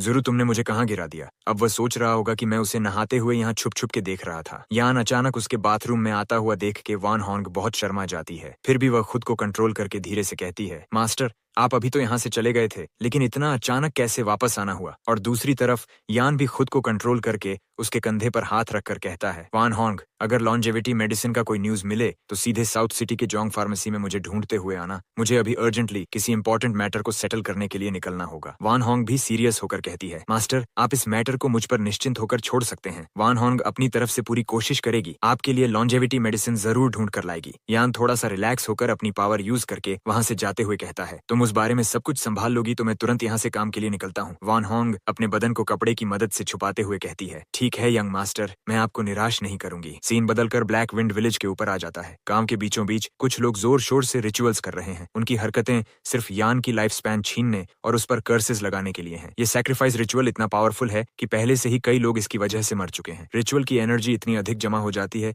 कि आसमान में धीरे धीरे एक आर्टिफिशियल ड्रैगन का रूप बन जाता है और यह सब श्योंगदा अपने थ्रोन पर बैठकर सन्नाटे में देख रहा होता है। वह हंसते हुए कहता है, हाँ, मेरा लक बहुत अच्छा था, इसलिए मेरा क्लोन जब उस आदमी के साथ फाइट कर रहा था उस वक्त उसके सोल में मेरे क्लोन ने एक मार्क छोड़ दिया था। इस वजह से सब कुछ इतना स्मूथली हो रहा है। अगर वह एक युआनिंग ट्रू पर्सन होता या एक हेवनली गॉड का रिनकार्नेशन तब भी कुछ नहीं बदलता। किसी के ऊपर अगर ये कर्स ऑफ द हेवंस एक बार लग गया तो वह साक्ष्य मौत का इंतजार करने के अलावा कुछ भी नहीं कर सकता। इतने में कर्स देने वाले आर्टिफैक्ट के पास एक पोर्टल खुलने लगता है, जिसके अंदर से एक हाथ निकलकर आकर कर्स लगाने वाला आर्टिफैक्ट को पकड़ के मुट्ठी बंद करके आसानी से उसे तोड़ देता है और कहता है, क्या सच में तुम्हें लगा था तुम इस जैसे कमजोर खिलौने का इस्तेमाल करके मुझे मार पाओगे? फिर हम देखते हैं वह कोई और नहीं यान होता है, जो फिर कहता है, तुम वहां से भाग गए थे इसलिए मैंने उस बार तुम्हें छोड़ दिया था, लेकिन इस बार मैं दोबारा वैसी गलती नहीं करूंगा। जब तुम पहली बार मेरे सामने से भाग गए थे इसके बाद तुम्हें खुद को बचाने के लिए बहुत दूर जाकर कोई अलग काम करना चाहिए था, लेकिन तुमको चूल मचा और तुम यह सब करके अपनी खुद की मौत को इतना दूर से बुला लाए हो। यान को देखकर श्योंगडा हैरान होकर चिल्लाकर कहता है, ऐसा हो नहीं सकता, तुमने इसे डिटेक्ट कैसे कर लिया। यह तो एम्परर के इमॉर्टल ईरा का एक डिवाइन ऑब्जेक्ट था। यान उसके सामने अपना ऑरा रिलीज करते हुए कहता है, तुम क्या बकवास बात कर रहे हो? मेरे सामने ऐसा कमजोर आर्टिफैक्ट का कोई भी औकात नहीं है। फिर हम कुछ समय पहले का एक सीन देखते हैं जहाँ सिस्टम लड़की जुरू सिस्टम नोटिफिकेशन चेक करते हुए यान से कहती है, एक ही सांस में तुमने अपना आधा लाइफ स्पैन कंज्यूम कर लिया, क्या तुम ठीक हो? यान पागल तरीके से हंसते हुए कहता है, लाइफ स्पैन की चिंता करने के बजाय मैं ज्यादा इस बात पर परेशान हूँ आखिर मैं उसे कैसे तड़पा के मारूंगा। इसका मतलब यान श्योंगदा का लोकेशन पता करने के लिए अपना बहुत सारा लाइफ स्पैन खर्च कर दिया था। जुरू हंसते हुए कहती है, ठीक है तो इस बार मैं तुम्हारी हेल्प करूंगी, जो भी हो आखिर हम आपस में एक पार्टनर्स हैं। फिर प्रेजेंट में सिस्टम अपनी पावर यान को देने लगती है, जिससे यान की पावर पहले से बहुत ज्यादा इंक्रीज हो जाती है। उसकी मदद से यान और सिस्टम लड़की एक साथ काफी सारे स्पिरिचुअल हाथ बनाकर श्योंगडा पर अटैक करते हैं। इस बार वह यान की पावर के सामने कुछ भी नहीं कर पाता, इसलिए वह चिल्लाकर कहता है, आखिर ये पॉसिबल कैसे हो सकता है? तुम्हें देखकर साफ साफ पता चल रहा है कि तुम अभी भी कर्स्ड हो। यान उसकी बात बीच में ही काटकर अपनी पावर का इस्तेमाल करके एक ब्लैक होल टाइप का अटैक क्रिएट कर लेता है। इस अटैक के पावर की वजह से श्योंगडा का एक साथी उसके अंदर खींचा चला जाता है और दूसरी तरफ श्योंगडा खुद को बचाने के लिए अपनी पूरी ताकत लगाकर एक पत्थर को पकड़ के रखता है। लेकिन अब यान की पावर इतनी ज्यादा होता है कि श्योंगडा को ब्लैक होल उसे पत्थर के सामेट अपने अंदर खींच लेता है। इसके बावजूद श्योंगडा हार न मान के उस ब्लैक होल से बाहर आने के लिए अपनी पूरी कोशिश करता है, लेकिन उसी बीच यान उसे एक मामूली सा पंच मारकर उसे ब्लैक होल के अंदर डाल देता है और कहता है, तुम इतना इनोसेंट दिखने का प्रिटेंड करना बंद कर दो। इतने सारे इनोसेंट लोगों को मारने के बाद तुम अब मेरे सामने नौटंकी कर रहे हो। यान का मुक्का खाकर श्योंगडा ब्लैक होल के अंदर जाते हुए गुस्से में चिल्लाकर कहता है, ये कैसे मुमकिन हो सकता है? मेरे जैसा कोई इतना पावरफुल इंसान एक बच्चे के हाथों से मरा जाएगा? यान ब्लैक होल को वर्ल्ड के बाहर भेजकर फोड़ देता है और इसके साथ श्योंगडा का स्वाहा हो जाता है। सेक्ट लीडर का खेल खत्म करने के बाद यान आराम से उस डिस्ट्रक्शन के बीच कुछ टाइम तक वहां ऐसे ही खड़ा रहता है। तभी अचानक यान गुस्से में श्योंगडा को मिडिल फिंगर दिखाकर गाली देते हुए कहता है, मेरे खिलाफ साजिश करने का साफ साफ मतलब होता है खुद की मौत को बुलावा देना। इसी बीच सिस्टम बाहर आकर गुस्से में कहती है, होस्ट तुम बहुत जल्दी सेलिब्रेट कर रहे हो, तुम्हारा लाइफ स्पैन अभी भी कंज्यूम हो रहा है। लीडर के मरने के बाद भी लाइफ स्पैन कंज्यूम होने की स्पीड सिर्फ थोड़ी सी कम हुई है। यान ये सुनकर घबराकर सिस्टम चेक करते हुए कहता है, मैंने क्लियरली हेवन कर्सिंग स्टाफ को तोड़ दिया था, फिर भी यह कर्स कैसे एग्जिस्ट कर सकता है? सिस्टम लड़की उसे कहती है, अब इसे रोकने के लिए बहुत देर हो चुकी है, ये कर्स तुमसे ऑलरेडी जुड़ गया है, अब हम लोग इसे तोड़ भी डालें तब भी इसका कोई फायदा नहीं होगा। ये सुनकर यान अपने छाती के पास का कपड़ा थोड़ा से खोल के देखता है, उसके सीने पर कर्स का सिंबल छाप चुका है, जो देखकर यान बिल्कुल डिप्रेस्ड होकर कहता है, तो मैंने अभी तक जो भी किया उसका कोई भी मतलब नहीं बनता, क्योंकि मैं इतना सब कुछ करके आखिर में मारा जाऊंगा। इसी बीच दूसरी तरफ टियानु सिटी के फार्मेसी के बाहर लोग किसी मॉन्स्टर से खुद को बचाने के लिए जोर जोर से चिल्लाते हुए भागने लगता है। एक मॉन्स्टर आ गया है और कहता है, जल्दी करो और तुरंत यहाँ से सब लोग भागो, और इसके साथ हम एक बड़ी भालू को देखते हैं। दूसरी तरफ यह निराश होकर धीरे धीरे चल के अपने घर की तरफ आते हुए मन में कहता है, अगर जुरू की कैलकुलेशन सही है तो मेरे पास सिर्फ अभी जीने के लिए 3 दिन बचा है, जो सोचते हुए और लगातार डिप्रेस होने लगता है। इसके बाद वो अपने घर के बाहर आके कहता है, लिंगर मैं घर वापस आ चुका हूँ। तभी उसका ध्यान जाता है लिंगर के ऊपर कोई मॉन्स्टर अटैक कर रहा है, जो देख के यन उसके लिए परेशान होते हुए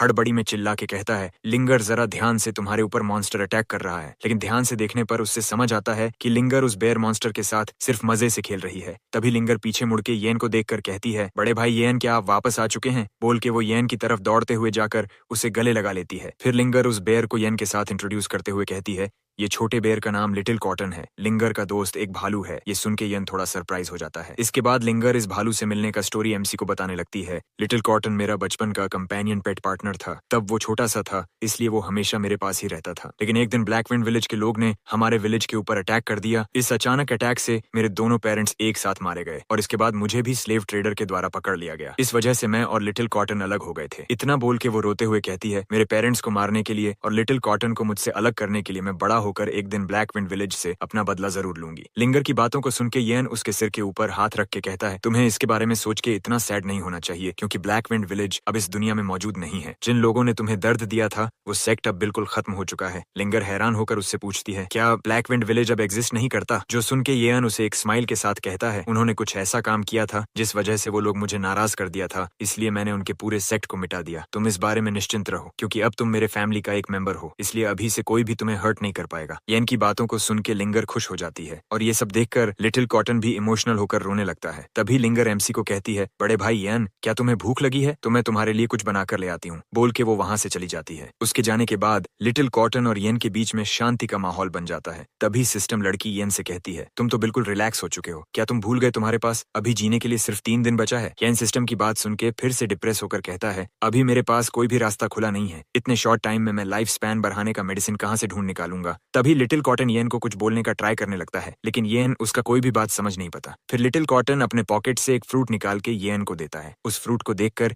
येन बहुत खुश होकर हंसते हुए कहता है, इसका नाम है एम्परर्स लॉन्जेविटी फ्रूट, जिसको मैंने ओल्ड मैन के मेडिकल बुक के अंदर रिकॉर्ड में देखा था।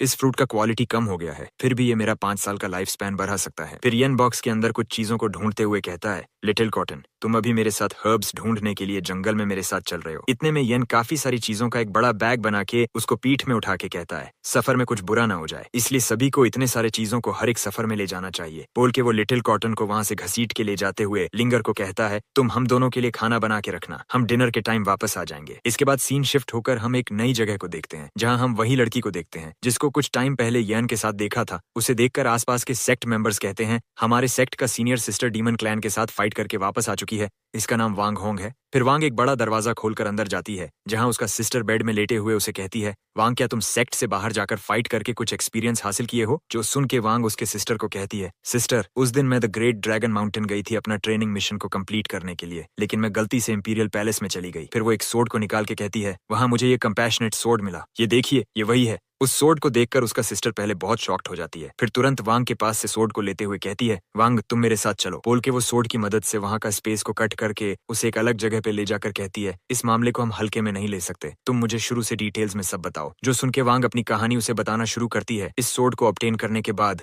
मेरे ऊपर क्रॉप्स सेक्ट का एक मेंबर जिसका नाम स्टोन ड्रैगन था, वो क्रॉप्स फायर से मेरे ऊपर अटैक कर दिया था, जिससे मैं बस मरने ही वाली थी। लेकिन इतने में कहां से एक मिस्टीरियस सीनियर आके सिर्फ एक अटैक करके उसे 2 हिस्सों में बांट देता है और मुझे भी उस फायर से सेव कर लेता है। मुझे बचाने के बाद मैंने उस सीनियर को कंपैशनेट सोर्ड गिफ्ट करना चाहा, लेकिन उसने तुरंत इस गिफ्ट को लेने से मना कर दिया और वो मेरे पास से लाइफ स्पैन बढ़ाने वाली मेथड और पिल्स के बारे में पूछना शुरू कर दिया था। जो सुन के उसका सिस्टर कहती है, यह एक एंशिएंट इंपीरियल आर्टिफैक्ट है, जिसे देखना भी बहुत सारे लोगों का सपना ही रह जाता है, लेकिन उस सीनियर ने इस सोर्ड को लेने से तुरंत मना कर दिया। इसके बाद वांग कहती है, सिस्टर, मैं तुमसे झूठ नहीं बोल रही हूँ, उस मिस्टीरियस एक्सपर्ट की ताकत बिल्कुल अनमेजरेबल थी। उस सीनियर ने अपने एक नॉर्मल कुल्हाड़ी की मदद से पूरे माउंटेन को 2 हिस्सों में बांट दिया था। उसने जाने से पहले धीरे से कहा था, वो लॉन्जेविटी पिल्स को ढूंढने के लिए टियनवो सिटी की तरफ जाने वाला है। उसकी बात को सुन के उसकी बहन मन में कहती है, क्या टियनवो सिटी? उसको तो मैं मैनेज करता हूँ, फिर भी मुझे पता नहीं चला मेरे सिटी के अंदर कोई इतना पावरफुल कल्टीवेटर छुपा हुआ है। फिर वो सोर्ड को वांग को देते हुए कहती है, मैं तुम्हारी बातों को सुन के पूरे सिचुएशन को समझ चुका हूँ, लेकिन यह एक एक्स्ट्रॉर्डिनरी घटना है जिसे मुझे खुद से ही ठीक से जांच करना पड़ेगा और तुम इस सोर्ड के साथ अपने सोर्ड्समैनशिप को इम्प्रूव करने के लिए ट्रेनिंग करना शुरू कर दो। इतना बोल के वो वहां से जाते हुए कहती है, मैं यहाँ से चलता हूँ, मुझे इस मैटर को जल्दी सेक्ट मास्टर को बताना पड़ेगा। इतने में वांग अचानक जमीन में गिर के बेहोश होने लगती है। फिर उसका बहन उसे आके उठा के देखती है, उसके बॉडी के अंदर क्रॉप्स पॉइजन फैलना शुरू कर दिया है, जिसे देखकर वो उसकी बहन के लिए परेशान होते हुए मन में कहती है, ये क्रॉप्स सेक्ट का हिडन पॉइजन है। इस पॉइजन को जिसने लगाया है उसके अलावा और कोई भी इसके बॉडी के अंदर से इसे निकाल नहीं सकता। इसके बाद सीन शिफ्ट होता है वान होंग के पास, जहां उसको आके कोई यान के बारे में कहता है, आपने मुझे जिस आदमी के बारे में जांच करने के लिए कहा था वो कोई स्पेशल आदमी नहीं है। जो सुन के वान होंग हुक्का मारते हुए कहती है, मैंने कभी नहीं सोचा था यंग मास्टर के जैसा कोई एक्स्ट्रा ऑर्डिनरी कल्टीवेटर हमारे टियनवू सिटी के अंदर इतने टाइम से छुपा हुआ था। अगर वो खुद से अपना पावर सभी को ना दिखाता तो मेरे जैसा कोई कल्टीवेटर भी उसको हमेशा एक ऑर्डिनरी मॉडल समझता। तभी उसका नेकलेस अचानक ग्लो करने लगता है, जिसके अंदर से एक टैलिस्मैन बाहर आता है, जिसको देखकर वो गुस्से में कहती है, तुमको क्या लगता है जब मन होगा तब तुम दोनों मेरे पवेलियन को छोड़ के जा सकते हो? मैं अभी भी इस पवेलियन की मास्टर हूँ, मेरे रहते हुए कोई मेरे ऑर्डर को माना कर नहीं सकता। इतने में एक एल्डर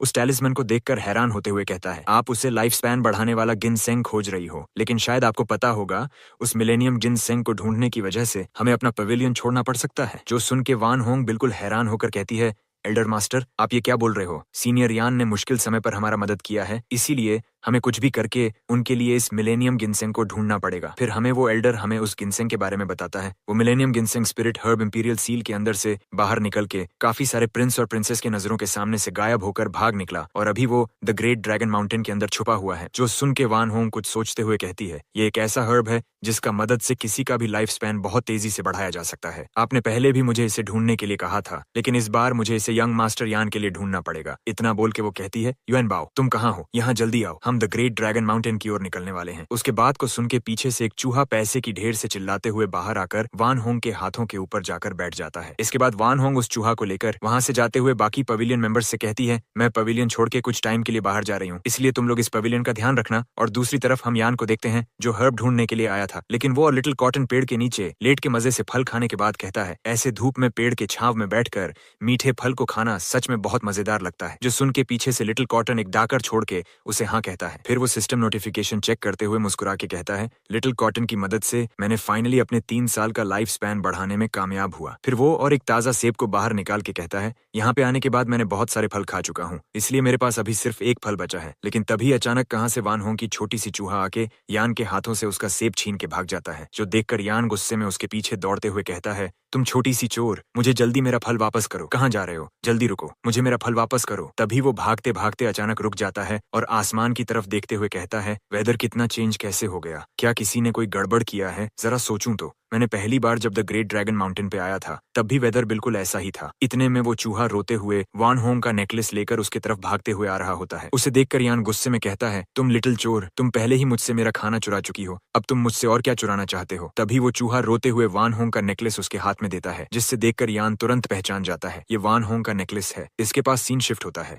हम देखते हैं वान होंग के ऊपर एल्डर मास्टर ने पता नहीं क्यों अटैक कर दिया है, जिसे वान होंग अपने हंटर से ब्लॉक करके कहती है, क्या आप सच में उस गिनसेंग के लिए मेरे साथ फाइट करोगे? अगर आप भूल चुके हैं तो मैं आपको बता दूं, मैं वॉन फैमिली का एक डायरेक्ट मेंबर हूं। जो सुनने के बाद भी एल्डर उसको एक पंच मार के दूर फेंकते हुए कहता है, तुम वॉन फैमिली का डायरेक्ट मेंबर हो तो मैं क्या करूं? अगर मैं तुम्हें यहाँ पर मार डालूं और तुम्हारा मौत का इल्जाम किसी और पर लगा दूं तो मैं आसानी से इस गिनसेंग को हासिल कर सकता हूँ। उसका एक मुक्का खा के वान होंग बिल्कुल रॉकेट की तरह जाकर जमीन पे क्रैश करती है। फिर वहाँ वो एल्डर आके वान होंग के फेस के ऊपर पैर रख के हंसते हुए कहता है, तुम्हारे जैसा एक कमजोर औरत जो कुछ समय से खुद को इतना महान समझ रहा था, जिस वजह से मुझे हमेशा तुम्हारी ऊपर बहुत गुस्सा आता था, और उसके ऊपर से तुम खुद को वान बाओ पवेलियन का मास्टर बताती हो, ये सुन के मुझे और भी ज्यादा गुस्सा आता है। एक बार मुझे तुम्हारे पास से वो गिनसेंग मिल जाने दो, उसके बाद मैं ठीक करूंगा तुम्हें कैसा मौत देना है। इतना बोल के वो वान होंग के नेकलेस छीनने के लिए अपना हाथ बढ़ाता है, लेकिन वो ये देखकर हैरान हो जाता है कि वान होंग के पास उसका नेकलेस नहीं है। ये देखकर वो गुस्से में कहता है, तुम घटिया सी औरत, तुम फिर से मुझे कोई ट्रिक में फंसा दिया। उसको परेशानी में देखकर वान होंग उसको चिढ़ाने के लिए हंसते हुए कहती है, आपको क्या लगता है सिर्फ आप ही किसी को धोखा दे सकते हो? मैं नहीं दे सकती। आप मुझसे सपने में भी गिनसेंग नहीं ले पाओगे, क्योंकि वो हर्ब ऑलरेडी अपने सही ओनर के पास चला गया है। इसका मतलब वो हर्ब उस नेकलेस के अंदर है जिसे वो चूहा ने यान को दिया था। जो सुन के एल्डर गुस्से में अपने सोर्ड से वान होंग को मारने के लिए अटैक करते हुए कहता है, तुम्हारा हिम्मत कैसे हुआ मेरे साथ ऐसा घटिया मजाक करने का? इसके बाद तुम हेल में जाकर ऐसे सभी के साथ मजाक करना। तभी वहाँ स्पेस तोड़ के यान का एंट्री होता है। वो वहाँ आके उस अटैक को आसानी से अपने एक हाथ की मदद से बड़ी स्टाइल से ब्लॉक कर लेता है। फिर उस एल्डर को एक तगड़ा पंच मार के दूर उड़ा देता है। यान को देखकर वान होंग खुश होकर हंसते हुए कहती है, मैंने बिल्कुल नहीं सोचा था आप अपने इंपॉर्टेंट काम को छोड़ के मुझे बचाने के लिए आओगे। फिर यान उसको वो रोता हुआ चूहा दिखाकर कहता है, थैंक्स कहना चाहते हो तो इस खजाने बोलाने वाला चूहे को बोलो, इसके मदद की वजह से मैं तुम्हें इतना जल्दी ढूंढने में कामयाब हो पाया। फिर यान मन में कहता है, लेकिन ये अच्छा होगा, मैंने उससे कैसे ढूंढा इसके बारे में वो मुझसे कोई डिटेल्स नहीं पूछा, क्योंकि मैंने वान होंग को ढूंढने में अपने काफी सारे दिनों की लाइफ स्पैन को बर्बाद कर चुका हूँ। इसके बाद वान होंग उस नेकलेस के अंदर से लाइफ स्पैन बढ़ाने वाला गिनसेंग निकालते हुए कहता है, यंग मास्टर, ये रहा वो लाइफ स्पैन बढ़ाने वाला आइटम जिसके बारे में आप कुछ टाइम पहले मुझे बताए थे। गिनसेंग को देखकर यान खुश होकर उस हर्ब को पकड़ के उसे कहता है, वान होंग तुम सच में बहुत अच्छा काम किया, इसके बाद से तुम इस घटिया आदमी को मेरे ऊपर छोड़ सकती हो। तभी यान और वान होंग के ऊपर अचानक कोई स्नीक अटैक करता है, जिसे बड़ी आसानी से दोनों ही साइड हट के डॉज कर लेते हैं। फिर वहाँ आसमान में उड़ते हुए एल्डर आके कहता है, तुम वो 2 कीड़े हो जो मुझे गोल्डन एलिक्सिर पानी से बार बार रोक रहे हो। इतने में वान होंग यान के लिए परेशान होते हुए कहता है, यंग मास्टर, वो एल्डर का कल्टीवेशन लेवल गोल्डन कोर है, इसलिए आपको उसके साथ संभल के फाइट करना पड़ेगा। जो सुन के यान पीछे मुड़ के उसे मुस्कुराते हुए कहता है, अब मैं जब यहाँ आ चुका हूँ तो वान होंग क्या तुम अपना रिवेंज नहीं लेना चाहोगी? यान का बात सुन के वान होंग बिल्कुल हैरान होकर कहती है, क्या आप मेरे बारे में बात कर रहे हो? मेरा cultivation level late foundation establishment है और एल्डर का गोल्डन कोर, इसलिए मुझे नहीं लगता मैं अपना पूरा जोर लगाने के बाद भी एल्डर को कुछ कर पाऊंगी। तभी यान उसके अंदर अपना कल्टीवेशन पावर डालते हुए कहता है, इससे फर्क नहीं पड़ता तुम कितना कमजोर हो, लेकिन हमेशा तुम्हें सभी से ऊपर आने के लिए ट्राई करना चाहिए। फिर वान होंग यान का कल्टीवेशन पावर को महसूस करके हैरान होकर कहती है, सीनियर के हेल्प की वजह से मेरा कल्टीवेशन लेवल लगातार बढ़ ही रहा है। अभी मैं अपने बॉडी के अंदर लगभग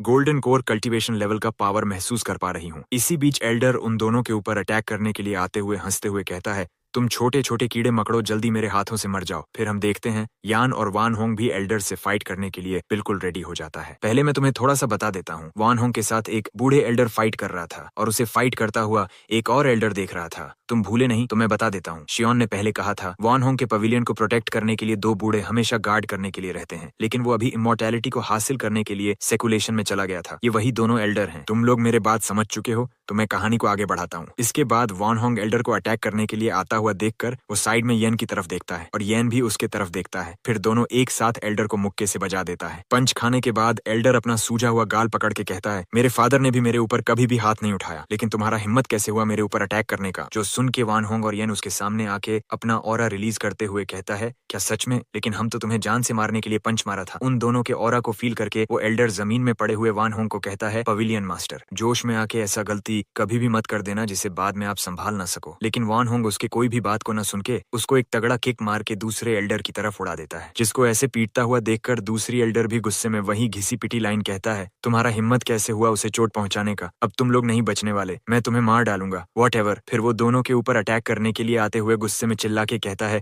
तुम्हारा इतना जुर्रत में तुम दोनों के साथ बात कर रहा हूँ और तुम शांति से खड़े हो तो तुम मेरे अल्टीमेट टेक्निक का टेस्ट चखो। बोल के वो ऐसा खतरनाक अटैक करता है जिस वजह से येन और वान होंग दोनों ही बिल्कुल हैरान हो जाता है। फिर हम देखते हैं उसने क्या किया। वो अटैक करने के दौरान अपने घुटनों में बैठ के खुद को छोड़ देने के लिए भीख मांगने लगता है। वो इतने में ही नहीं रुकता, वो एक और कदम आगे जाकर येन का पैर पकड़ के रोते हुए कहता है बॉस मैं नादान था इसलिए ऐसा काम कर दिया, प्लीज मुझे छोड़ दो, मुझे जान से मत मारो। मेरे छोटे छोटे बच्चे घर वापस आने के लिए मेरा इंतजार कर रहे हैं और मैंने बहुत सालों से इस 10,000 पवेलियन को प्रोटेक्ट करते हुए आया हूँ, इसलिए मैं एक बार तो माफी डिजर्व करता हूँ। मैं वादा करता हूँ मैं इसके बाद से कभी भी ऐसा गलती नहीं करूंगा। उसको रोते हुए देखकर येन कार्टून सा फेस बना के वान होंग को कहता है वान होंग तुम्हारे पवेलियन का एल्डर फाइट में हारने के बाद क्या ऐसा करता है? क्या तुम इसे माफ करना चाहते हो? तुम जैसा कहोगे मैं वैसा ही करूंगा। तुम इसे मारने के लिए बोलोगे तो मैं इसे मार डालूंगा और छोड़ने के बोलोगे तो मैं इसे छोड़ दूंगा। जो सुन के वान होंग इस एल्डर को कहती है फर्स्ट एल्डर आप बहुत समय से हमारे पवेलियन को प्रोटेक्ट करते हुए आए हो, मैं जानना नहीं चाहती आप क्यों एक जिनसिंग की वजह से हमारे पवेलियन को धोखा दे दिया। मैं ये सब भूल जाऊंगी। अगर आप दोबारा ईमानदारी से यंग मास्टर और 10,000 पवेलियन का हर एक बात मानकर चलेंगे तो मैं आपके इस बिहेवियर को नजरअंदाज कर सकता हूँ, नहीं तो यहाँ मरने के लिए तैयार हो जाओ। बात पूरा होने से पहले फर्स्ट एल्डर वान होंग को ग्रीटिंग्स करते हुए कहता है जैसा आप कहेंगे पवेलियन मास्टर। इसके बाद से मैं पूरे ईमानदारी से पवेलियन और यंग मास्टर का ध्यान रखूंगा। इसके कुछ टाइम बाद वो दोनों वहां से जाने लगता है। उनको जाते हुए देखकर एल्डर पीछे से मन में कहता है मैं तो सोच भी नहीं सकता कोई खड़े खड़े किसी का कल्टीवेशन इतना ज्यादा बढ़ा कैसे सकता है। ऐसा चलता रहा तो वो दिन दूर नहीं जिस दिन 10,000 पवेलियन का लीडरशिप चेंज होगा। फिर यन आगे जाते हुए अचानक रुक के पीछे मुड़ के वान होंग को कहता है पवेलियन मास्टर वान होंग क्या आप ठीक हो? क्या फाइट की वजह से आपको कोई इंटरनल चोट तो नहीं लगी? जो सुन के वान होंग कहती है यंग मास्टर आपका शुक्रिया फिर से मुझे बचाने के लिए। मैं वो हूँ जो आपको प्रॉमिस किया था लाइफ स्पैन इंक्रीज करने वाला मेडिसिन ढूंढ के देने का, लेकिन इसमें भी आखिर में आपको मेरी मदद करना पड़ा। इतना बोल के वो रोते हुए कहती है मैंने आपसे सिर्फ एक प्रॉमिस किया था, वो भी मैं ठीक से पूरा कर नहीं पाया। तभी येन उसके कंधे में हाथ रख के उसे कहता है पवेलियन मास्टर वान होंग ये सच है कि मैं फाइट करने में बहुत ज्यादा अच्छा हूँ, लेकिन जानकारी जुटाने में तुम्हारा कोई जवाब नहीं, इसीलिए मैं इस मैटर को तुम्हारे ऊपर छोड़ सकता हूँ। क्या अब तुम्हें अच्छा महसूस हो रहा है? तुम अपनी कैपेबिलिटी को इतना छोटा मत आंको। अगर एक बार तुम अपनी कैपेबिलिटी को ठीक से पहचान गए तो तुम बाद में ऐसे काम कर दिखाओगी जिसको करने के बारे में मैं कभी भी सोच नहीं सकता। जो सुन के वान होंग ब्लश करते हुए कहती है यंग मास्टर आप सच में बहुत काइंड और अच्छे इंसान हो। तभी येन को सिस्टम अपने स्पेस में बुला के कहती है होस्ट तुम सच में बहुत अच्छा हार्ट टचिंग स्पीच बोला है, लेकिन क्या तुम सच में भूल चुके हो? बोल के सिस्टम लड़की येन के गले के ऊपर लाइफ स्पैन निकालने वाला रीपर रख देता है, जिसे देखकर पहले तो येन बहुत डर जाता है। फिर वो गुस्से में कहता है तुम मेरे इतनी अच्छे पंच लाइन के बीच कब टोकना बंद करोगी? मैं उसे हमारे साथ लाना चाहता था और तुमने मेरा सारा मेहनत पानी में फेर दिया। जो सुन के सिस्टम लड़की कहती है क्या तुम खुद ही जीने के लिए अपना लाइफ स्पैन बढ़ाने के लिए बेताब नहीं थे? ऐसा क्यों होता है? मैं जब तुम्हें कहूँ तभी बार बार इतना बोल के वो बीच में ही रुक जाती है। जो देखकर येन उसे कहता है क्या हुआ, तुम रुक क्यों गई? तुम आगे बात क्यों नहीं कर रही हो? जिसे सुन के सिस्टम लड़की कहती है नहीं कोई बात नहीं, मैं सब कुछ समझ चुकी हूँ। बोल के वो येन को अपने स्पेस से लात मार के बाहर फेंक देती है और येन नीचे आके उसे गाली देते हुए कहता है जो खुल के किसी से बात नहीं कर सकता और जो पहेलियों से बात करता है उनको इस कॉमिक से बाहर निकाल देना चाहिए। तभी हम देखते हैं येन वान होंग के ऊपर लैंड करा है, जिस वजह से वान होंग शर्माते हुए कहती है यंग मास्टर क्या आप मुझसे अभी थोड़ा सा दूर जा सकते हो? आप बिल्कुल मेरे ऊपर बैठे हुए हो। ऑथर बहुत हरामी किस्म का आदमी लगता है। फाइटिंग सीन और इस जैसे मोमेंट को छोड़ के बाकी जगह स्टाइल से हक के रखा है। फिर यान गुब्बारे को देखकर कहता है शायद तुम्हें कोई गलतफहमी हो गया है, तुम्हारे साथ ऐसा करने का मेरा कोई इंटेंशन नहीं था, ये सिर्फ एक कोइंसिडेंट है। जो सुन के वान होंग शर्माते हुए मन में कहती है मेरा कल्टीवेशन लो होने के बाद भी यंग मास्टर ने कभी भी मुझे नीची नजरों से नहीं देखा। हालांकि मैं पहली बार उनको देखकर उनके साथ गलत बर्ताव किया था। इसके बावजूद यंग मास्टर हमेशा मैं जब खतरे में रहता हूँ तब मुझे बचाने के लिए आ जाता है। बोल के वो येन और अपने साथ बिताया हुआ कुछ पलों के बारे में सोचते हुए कहती है, शायद मैं उनसे इतना बोल के वो रुक जाती है। हम लोग समझ चुके हैं, बताने की जरूरत नहीं पड़ेगा, भाभी मिल चुकी है। फिर वो लड़खड़ाते हुए उठते हुए कहती है, यंग मास्टर मैं, जो सुन के येन घबराते हुए कहता है, हाँ हाँ पवेलियन मास्टर, क्या हुआ, क्या आप ठीक तो हो? फिर वो वहाँ से जाते हुए कहता है, मैं यहाँ से चलता हूँ, अगली बार मिलते हैं, गुड बाय यंग मास्टर। उसको ऐसे लड़खड़ाते हुए जाते हुए देखकर येन बिल्कुल हैरान होकर कहता है, आखिर पवेलियन मास्टर कहाँ जा रहा है? लगता है उनको कोई इंपॉर्टेंट काम याद आ गया होगा। और दूसरी तरफ वान होंग जाते हुए मन में कहती है, मैं उनके जैसे एक्स्ट्रॉर्डिनरी इंसान के बारे में ऐसा कैसे सोच सकता हूँ? मुझे पता है उनके जैसा इतना कमाल का कल्टीवेटर मेरे जैसा कमजोर औरत को कभी भी एक्सेप्ट नहीं करेगा। इसके बाद सीन शिफ्ट होता है येन के सिटी में, जिसका नाम बदलकर हेवनली मार्शल सिटी कर दिया है। वहाँ येन के साथ डीमन एल्डर के फाइट की वजह से जो तबाही हुआ था उसको रिपेयर करने के लिए एक आदमी ईंटें लेके आके उसके सामने के एक आदमी को कहता है, बहुत अच्छा हुआ कि सिटी लॉर्ड अभी हमारे सिटी के अंदर वापस आ चुका है और उसने हमारे हेल्प के लिए बहुत सारे कल्टीवेटर को सिटी गार्ड करने के लिए लगा दिया है। मैं आप सभी को बता दूं, इस सिटी का सिटी लॉर्ड वैंग का सिस्टर है। फिर उसके बात को सुन के सामने वाला आदमी उसे कहता है, तुमने बिल्कुल ठीक कहा, अगर सिटी लॉर्ड ऐसा न करता तो हमें सिटी रिपेयर करने में और भी ज्यादा समय लग जाता। इतना बोल के वो उससे पूछता है, तुम्हें क्या लगता है, क्या सिटी लॉर्ड ने उस डीमन को मारा था? जो सुन के कोई कहता है, मुझे नहीं लगता उस डीमन एल्डर को सिटी लॉर्ड ने मारा था, क्योंकि सिटी लॉर्ड हमेशा फाइट में स्वॉर्ड का इस्तेमाल करती है। इसका एक ही मतलब बनता है कि हमारे सिटी के अंदर एक ऐसा एक्सपर्ट छुपा हुआ है जो हमारे सिटी लॉर्ड से भी ज्यादा ताकतवर कल्टीवेटर है। जिन सभी बातों को दूर से कोई हुडी वाला आदमी चुपके से सुन रहा होता है। फिर हम उस आदमी को देखते हैं जो कोई इंसान नहीं, एक डेमन होता है। वो मन में कहता है, मैंने बिल्कुल नहीं सोचा था वो बेवकूफ बूढ़ा डेमन यहाँ किसी नॉर्मल कल्टीवेटर के हाथों से मारा जाएगा। ऐसा करके heavenly martial city crop sect के लिए खतरा बन चुका है, इसलिए इस सिटी को जल्दी इस दुनिया से गायब करना होगा। तभी वो सामने किसी को देखकर बहुत चौंक जाता है। इसको देखकर डीमन स्लेयर की कोकुशिबो का याद आ रहा है। इसके बाद हम देखते हैं वो किसी और को नहीं, लिंगर को देखकर इतना हैरान हो गया था। हम देखते हैं लिंगर किसी दादी के पास से मछली खरीदने के लिए कहती है, दादी आप ये मछली कितने में बेच रही हो? उसे देखकर वो डीमन मन में कहता है, मैंने बिल्कुल सोचा नहीं था इस छोटी सी शहर के अंदर किसी के पास इतना खास स्पिरिचुअल बॉडी होगा। आज का दिन सच में मेरे लिए लकी डे साबित होने वाला है। अगर मैं इस छोटी बच्ची की मदद से एक एलिक्सिर बनाऊं तो मैं श्योर होकर कह सकता हूँ उस एलिक्सिर की मदद से मैं अपना कल्टीवेशन बहुत तेजी से बढ़ा पाऊंगा। इसी बीच लिंगर इस सभी से अनजान रिलैक्स होकर मछली खरीद के गाना गाते हुए घर की तरफ आने लगती है। फिर वो घर आके देखता है घर का गेट ऑलरेडी खुला हुआ है, जो देखकर वो हैरान होकर कहती है, मुझे जितना याद है मैं घर का गेट बंद करके मार्केट गया था। फिर वो अंदर देखकर क्यूट तरीके से डरते हुए कहती है, क्या कोई अंदर है? अंदर कोई है तो मेरा जवाब दो। फिर वो डरते हुए अंदर जाते हुए मन में कहती है, क्या हमारे घर के अंदर कोई चोर घुस आया है? इतना बोल के वो धीरे से कहती है, क्या अंदर बड़े भाई येन आप हो? जो बोल के वो अंदर जाकर देखता है कोई दो लाल आंखों से उसे घर के अंदर से घूर के देखने लगता है, जो देखकर लिंगर बहुत डर जाती है। फिर हम देखते वो कोई और नहीं येन होता है, जो पीछे मुड़ के एक अजीब स्माइल देके कहता है, लिंगर क्या ये तुम हो? मैं वापस आ चुका हूँ, मुझे बहुत भूख लगी है, इसलिए जल्दी मेरे लिए कुछ खाना बना दो। येन को देखकर लिंगर उसकी तरफ डर के मारे रोते हुए दौड़ के आते हुए कहती है, बड़े भाई येन आपने मुझे बिल्कुल डरा दिया था, मैंने तो पहले सोचा था हमारे घर के अंदर चोरी करने के लिए कोई चोर घुस आया है। ये बोलते हुए वो रोते हुए येन को गले लगा लेती है और येन उसके सर को सहलाते हुए कहता है, इसके बाद तुम्हें ज्यादा परेशान होना नहीं पड़ेगा, क्योंकि मैं कुछ समय तक तुम्हारे साथ रहने वाला हूँ, लेकिन तुम डरने के समय बिल्कुल छोटी बिल्ली के बच्चे जैसे लगती हो। फिर येन उसे घूरते हुए कहता है, इसके अलावा मैं अपना शिकार को छोड़ के चला जाऊं, ऐसा मैं कभी भी नहीं करता। यहाँ कंफर्म होता है ये येन नहीं होता है, ये कोकुशिबो जैसा दिखने वाला डेमन है। इसके बाद वो डीमन जो यान का रूप लेकर रखा है वो लिंगर को सिटी के बाहर आके जंगल की तरफ उसे ले जाने लगता है। जंगल की तरफ जाता हुआ देखकर लिंगर पीछे से कहती है, बड़े भाई यान हम ऑलरेडी शहर से इतना दूर जंगल में आ चुके हैं, आप मुझे क्या इंटरेस्टिंग दिखाने वाले हो? जो सुन के यान पीछे मुड़ के उसे कहता है, मैं जब हर्ब इकट्ठा करने के लिए आया था तब मैं जंगल के अंदर एक स्पिरिचुअल फ्रूट को छुपा के गया था, तुम्हें बस और कुछ दूर ऐसे चलना पड़ेगा, इसके बाद तुम उस कमाल का स्पिरिचुअल फ्रूट को देख पाओगी। इतने में लिंगर चिल्ला के कहती है, बड़े भाई यान कभी भी मुझे ऐसे खतरनाक जंगल में लेकर आ नहीं सकते, तुम बड़े भाई यान हो नहीं सकते, आखिर तुम कौन हो? जो सुन के वो डीमन कहती है, मैं डिस्गाइज में हूँ, इसके बावजूद तुम मुझे पकड़ लिया। इतना बोल के वो अपने असली रूप में आके हंसते हुए उसे कहती है, हा हा हा हा हा, मैं तुम्हारा कोई बड़ा भाई यान नहीं हूँ, फिर भी तुम्हें मेरे साथ जंगल में जाना पड़ेगा। मैं तुम्हारी पूरी स्पिरिट बॉडी को प्यूरिफाई करके अपना कल्टीवेशन इंक्रीज करूंगा। इसके कुछ टाइम बाद यान अपने घर आके शाहरुख खान की तरह अपना हाथ फैला के कहता है, लिंगर मैं वापस आ चुका हूँ। अंदर से कोई जवाब न पाकर वो घर के अंदर जाकर परेशान होते हुए कहता है, लिंगर क्या तुम घर के अंदर हो? अंदर हो तो मुझे जल्दी जवाब दो। फिर वो देखता है लिटिल कॉटन और उसकी आंट दोनों ही बेहोश पड़े हुए हैं, जो देखकर वो घबराते हुए कहता है, लिटिल कॉटन तुम्हारे साथ ये किसने किया? फिर वो आंटी के पास आके कहता है, किसी ने आंटी जू के ऊपर सोल सर्चिंग टेक्निक का इस्तेमाल किया है, जिस वजह से आंटी का सोल कितना डिस्टर्ब हो चुका है। इसके बाद वो लिंगर को घर के अंदर देख न पाकर गुस्से में अपनी बॉडी से मॉन्स्ट्रस ऑरा निकालते हुए गुस्से में चिल्ला के कहता है, लिंगर को किसने यहाँ से उठाकर ले गया है? तुम वहाँ सिर्फ कुछ टाइम तक रुको, मैं जल्दी तुम्हें ढूंढ के कुत्ते से भी बुरी मौत मारूंगा। फिर वो लिंगर को ढूंढने के लिए आसमान में उड़ते हुए कहता है, लिंगर तुम कहाँ पे हो? कुछ तो इशारा करो, बोल के वो सर्चिंग टेक्निक लगा के पता कर लेता है। लिंगर को किसी ने जंगल के एक गुफा के अंदर किसी ने बंद कर रखा हुआ है और वो उस डीमन के सेक्ट का नेम प्लेट देख लेता है, जो देखकर यान और भी ज्यादा गुस्से में कहता है, फिर से ये घाटिया क्रॉप सेक्ट कहाँ से आ चुका है? इस बार तुमने अपना लाइन क्रॉस कर दिया, इस बार जो कुछ होगा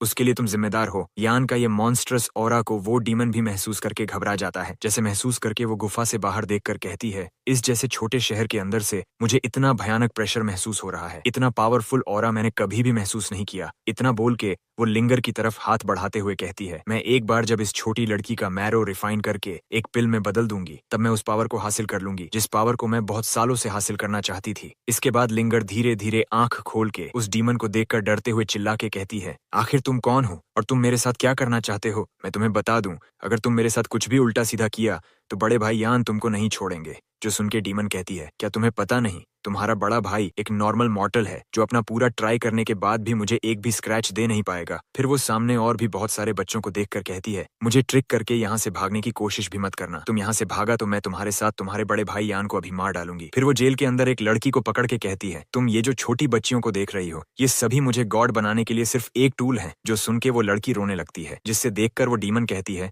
मत रो बच्ची, तुम एक महान काम के लिए सैक्रिफाइस होने वाली हो, तुम्हें इसके लिए गर्व होना चाहिए। इतना बोल के वो उसका हाथ चाटते हुए कहती है, इसलिए तुम्हें गॉड के सामने हमेशा हंसते रहना पड़ेगा। जो देखकर लिंगर उसे कहती है, तुम कोई गॉड नहीं, तुम एक डीमन हो और तुम मेरे बड़े भाई को जो अंडर एस्टिमेट कर रही हो। जब बड़े भाई यान यहाँ आएगा तब मैं देखूंगी तुम कैसे उनके सामने इतनी बड़ी बड़ी बातें कर पाती हो कि नहीं। उसके बात को सुन के डीमन उसके ऊपर अटैक करने के लिए आते हुए कहती है, यान तुम अनोइंग छोटी बच्ची, लगता है तुम्हें ही पहले शांत करना पड़ेगा। बोल के वो लिंगर के ऊपर अटैक करती है, जिससे लिंगर मुंह से बहुत सारा खून बाहर थूक देता है। फिर वो हंसते हुए कहती है, हाँ, मैं भी देखना चाहता हूँ आखिर तुम्हारा बड़ा भाई मुझसे फाइट करने के लिए कितना काबिल है। जो सुन के लिंगर दर्द में कहती है, बड़े भाई यान आप कहाँ हो? लिंगर और ज्यादा दर्द सह नहीं सकती। इतने में वो demon blood sacrifice ritual active करके लिंगर केंद्र से ब्लड निकाल के खुद को मॉन्स्टर के अंदर कन्वर्ट कर लेता है। लेकिन रिचुअल के बीच लिंगर के पीछे से यान आके कहता है, लिंगर तुम्हें इतना सहना पड़ा, इसके लिए मैं तुमसे माफी चाहता हूँ। फिर वो उस डीमन से कहता है, क्या तुमने ही मेरे घर के अंदर जाकर आंटी जू के ऊपर सोल सर्चिंग टेक्निक का यूज किया था? यान को देखकर वो डीमन डरते हुए कहती है, तुम्हें कैसे पता चला मैं इस बच्चे को कैद किया हूँ?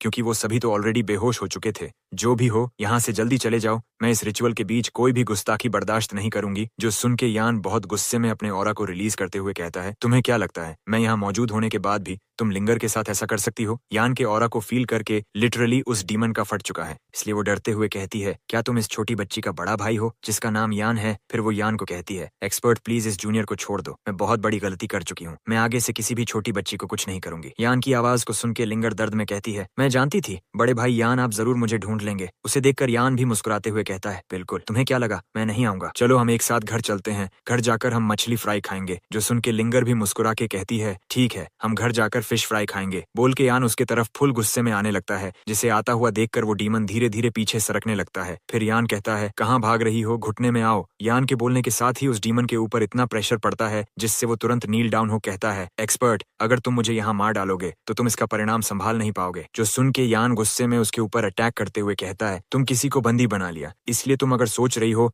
मुझे ब्लैकमेल करने का तो मैं तुम्हें बता दूं, तुम्हें मारने के बाद मैं तुम्हारा पूरा क्रॉप्स सेक्ट को खत्म कर दूंगा। इतना बोल के वो डीमन के ऊपर अटैक करके उसे मार के एक रिंग में कन्वर्ट कर देता है। फिर वो लिंगर को आजाद करके कहता है, तुम्हें इस टाइम बात करना नहीं चाहिए, तुम थोड़ी देर रेस्ट कर लो। तभी उसके पीछे से सिस्टम लड़की लाइफ स्पैन निकालने के लिए बाहर आती है, जिसे देखकर यान बहुत ज्यादा घबराते हुए कहता है, क्या तुम्हें हर बार मेरे साथ इतना कठोर व्यवहार करना चाहिए? तुम थोड़ा सा तो मुझे छूट दे सकती हो। इतना बोल के वो मन में कहता है, तुम छोटे बदमाश, अगर तुम मेरे अंदर से लाइफ स्पैन निकाला तो मैं इसका बदला तुमसे बाद में जरूर लूंगा। इतने में कुछ टाइम गुजर जाता है, लेकिन कुछ नहीं होता। जो देखकर वो आंख खोल के देखता है, जोरू धीरे से थोड़ा सा ही लाइफ स्पैन उसके अंदर से निकलती है। जो देखकर यान हैरान होकर कहता है, इतना अच्छी तरीके से तुम चेक करो, क्या तुम्हारे सिस्टम के अंदर कोई ग्लिच तो नहीं आ गया? जो सुन के सिस्टम लड़की कहती है, तुम क्या बकवास बात कर रही हो, मैं हमेशा तुम्हारे साथ ऐसा व्यवहार नहीं कर सकती। सिस्टम का बदला हुआ यह बिहेवियर देखकर यान बिल्कुल हैरान हो जाता है। इसके 2 दिन बाद हम हेवनली मार्शल सिटी के अंदर देखते हैं। एक आर्मी मेंबर यान के घर का दरवाजा लात मार के खोल के अंदर आते हुए कहता है, भाई यान तू कहाँ पर है? तेरे लिए मैं एक काम लेकर आया हूँ और बस हम यहाँ इस पार्ट को खत्म करते हैं। इसके आगे के पार्ट की कहानी बहुत ही ज्यादा कमाल की होने वाली है। इसके साथ इसका आर्ट स्टाइल भी बहुत ही गजब होने वाला है, जैसे ये वाला और ये वाला। आगे के पार्ट का वीडियो देखना चाहते हो तो जल्दी इस वीडियो को लाइक करके